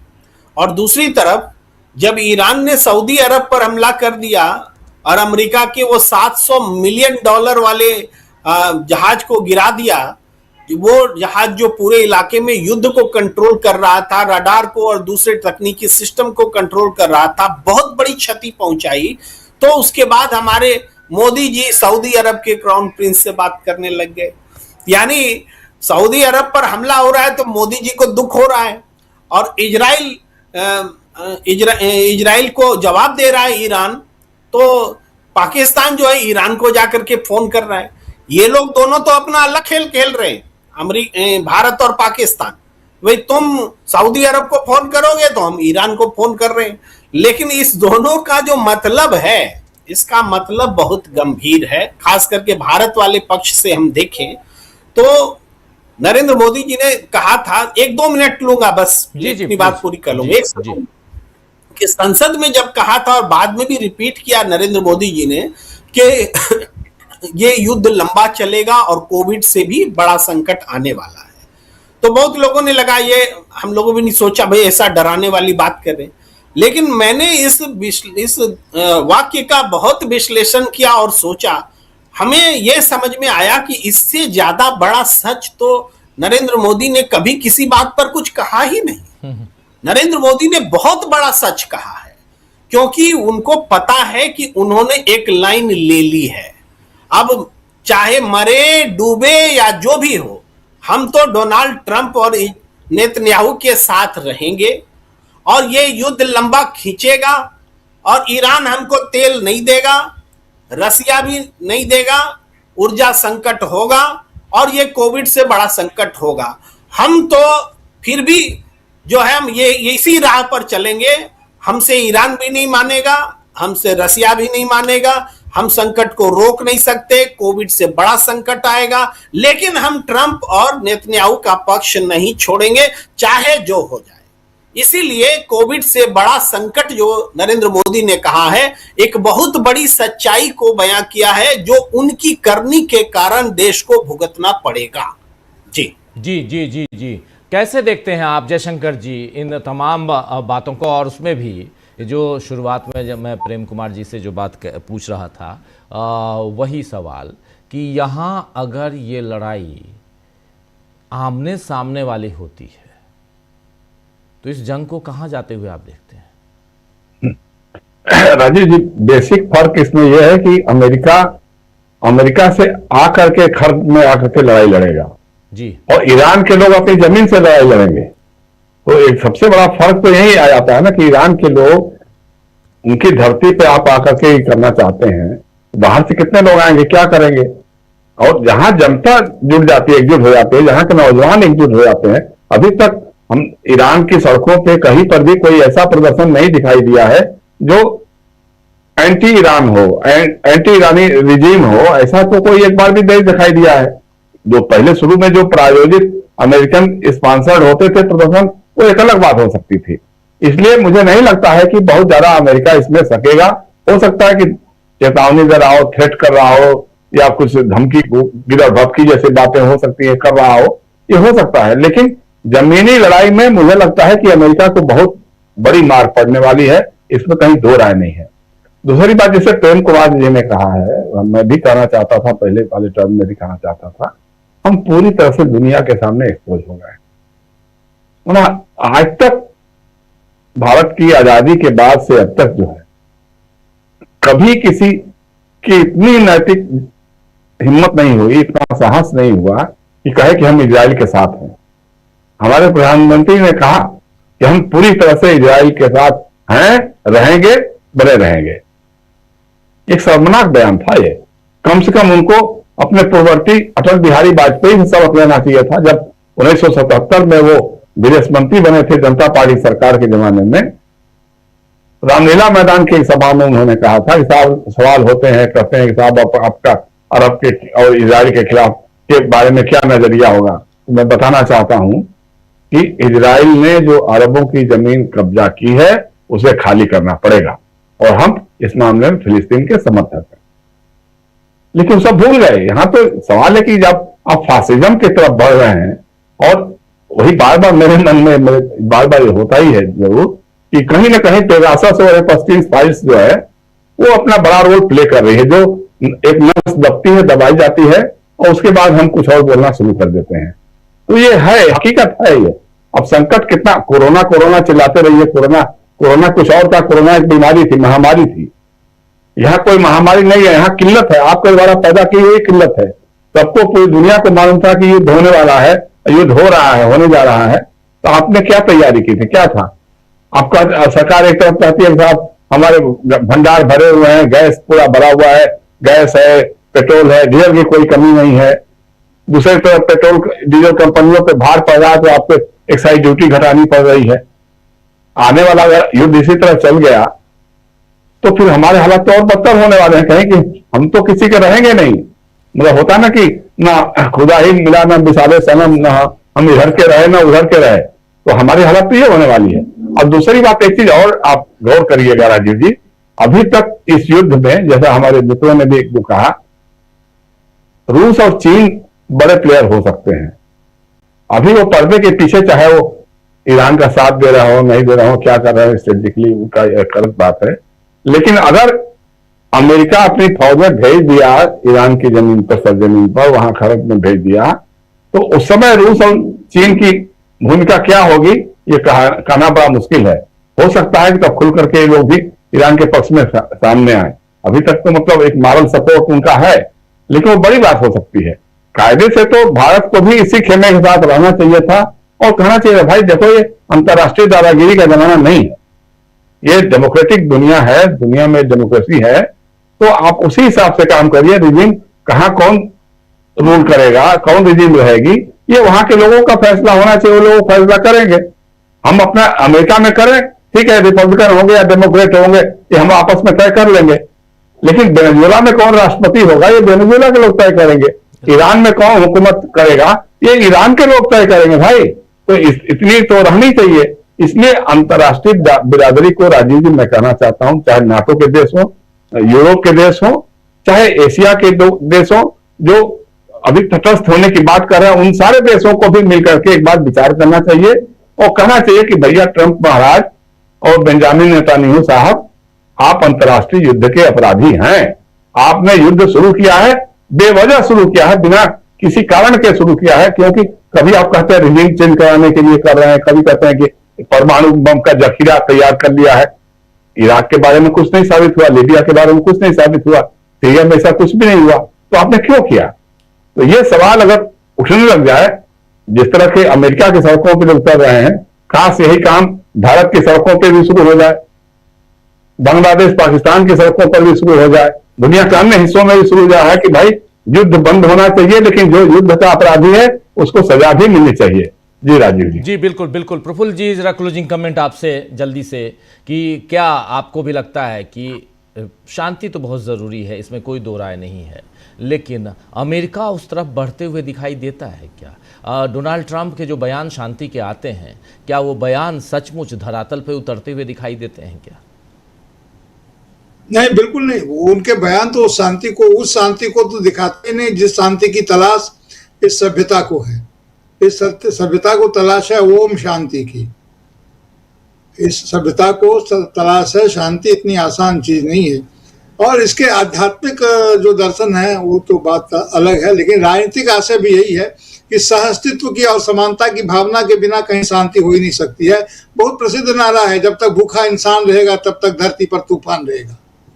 तो ये तो जब तक अन्याय रहेगा, मनुष्य अभाव से उत्पीड़ित नहीं अन्याय से उत्पीड़ित होता है, और अन्याय ही शांति को भंग करने का सबसे बड़ा औजार होता है। देखिए, मैं ये कहना चाहता हूँ बहुत जल्दी से कि इसलिए भी उतारा जा रहा है सैनिकों को बाहर से और अमेरिकी बेस के सैनिक का व्यवहार नहीं किया जा रहा होगा, क्योंकि अगर बेस से अमेरिकी सैनिकों का व्यवहार होता है तो पता चल जाएगा ना कि किस देश के बेस का व्यवहार किया गया है, तो उस देश पर आक्रमण करने का एक आधार बन जाएगा। और अगर बाहर से आ रहे हैं तो पता चलेगा कि नहीं, ये किसी बेस से नहीं आ रहा है, ये अमेरिका से ला रहा है। एक तो बात ये है। दूसरी बात क्या है कि ये एक बहुत ही डिसेप्टिव स्टेटमेंट है, डिसेप्टिव, धोखेबाजी बड़ा स्टेटमेंट है, जो अमेरिका के सैन्य रणनीति का हिस्सा बनाया गया जानबूझ करके। विदेश नीति में कहा जाता है, और ये कि अमेरिका अपने बॉडी बैग को नहीं देख सकता है, यानी कि कॉफिन को नहीं देख सकता है। अमेरिका खूब कॉफिन को देख सकता है और अपनी लाशों को खूब छिपा सकता है। किसी भी युद्ध में, वियतनाम का युद्ध देखिए ना, 60,000 से ज्यादा, इतने ज्यादा सैनिक किस युद्ध में मारे गए थे? अमेरिका ने क्या उसको बर्दाश्त नहीं किया? लेकिन पूरी दुनिया को ये बताने के लिए कि हम अपने लोगों के प्रति बहुत करुण है और अपने लोगों के विद्रोह के दमन के लिए एक डिसेप्टिव स्टेटमेंट को बार बार अपना एक डिप्लोमेटिक या कह लीजिए कि एक चालाकी भरा स्टेटमेंट बनाता है। और हम लोग भी मानते हैं इस बात को। अमेरिका खूब देख सकता है, जो दूसरे की लाश देख सकता है वो अपने को भी लाश देख सकता है। इसीलिए हत्यारे के सामने में अपने पराये का कोई भेद नहीं होता है। दूसरी बात मैं ये कहना चाहता हूँ कि इस युद्ध में बच्चों की जो भर्ती हो रही है और जो कानून बदलने की बात कह रहे थे, जो अमेरिकी सैनिक उतारे जा रहे हैं, अगर उनके साथ कोई हादसा होता भी है तो क्या वे उसी तरह से सम्मान वापस जाएंगे, या अग्निवीर की तर्ज पर भर्ती किए गए नए सैनिकों को अमेरिका इस युद्ध में उतार रहा है? इसकी खबर की प्रतीक्षा मुझे भी रहेगी, शायद आप लोगों को भी सूचना नहीं होगी कि अग्निवीर टाइप की सेना आ रही है या कौन सी सेना आ रही है, लेकिन इस पर नजर बनी रहेगी कि दुनिया में एक चलन इसका विकसित हो गया है। जी बिल्कुल बिल्कुल, आप सही कह रहे हैं। एक चलन विकसित हो गया है दुनिया में, और अग्निवीर सेना हो या कोई भी सेना हो, लेकिन सेना की कमी इजराइल को काफ़ी ज़्यादा हो गई है। और देखते हैं अमेरिका अपने सैनिकों को ईरान में भेजकर क्या कुछ पाता है। ये जंग कब ख़त्म होगी, इसकी उम्मीद हम लगाए बैठे हैं कि कम से कम वो अच्छी खबर आए जल्दी से जल्दी कि जंग ख़त्म हो गई, इस जंग में युद्ध विराम की घोषणा हो जाए, कुछ और हो। लेकिन रोज़ाना इस जंग की रिपोर्टिंग कर कर के ज़रूर हम भी परेशान होते हैं। बहुत सारी ऐसी तस्वीरें आती हैं जो परेशानी में हम लोगों को डालती हैं। जैसे एक महिला जो कह रही है उसकी बच्ची मर गई, दब गई, कह रही है कि मेरी बेटी को अंधेरे से डर लगता है, 3 साल की बच्ची, अंधेरे से डर लगता है, उसको बाहर कोई निकाल दो, उसको भूख लगी होगी। आप समझ सकते हैं उस महिला की उस समय मानसिक स्थिति क्या रही होगी। तेहरान की बात मैं कर रहा हूँ। ऐसी बहुत सारी तस्वीरें आ रही हैं जिसको देखकर बहुत अच्छा नहीं लगता है, बहुत ख़राब लगता है। लेकिन जो लोग इस जंग में अपनी बादशाहत कायम करने की कोशिश कर रहे हैं लोगों की लाशों पे, और जो कह रहे हैं कि युद्ध से शांति यानी शक्ति से शांति आती है, उनको भगवान बुद्धि दें।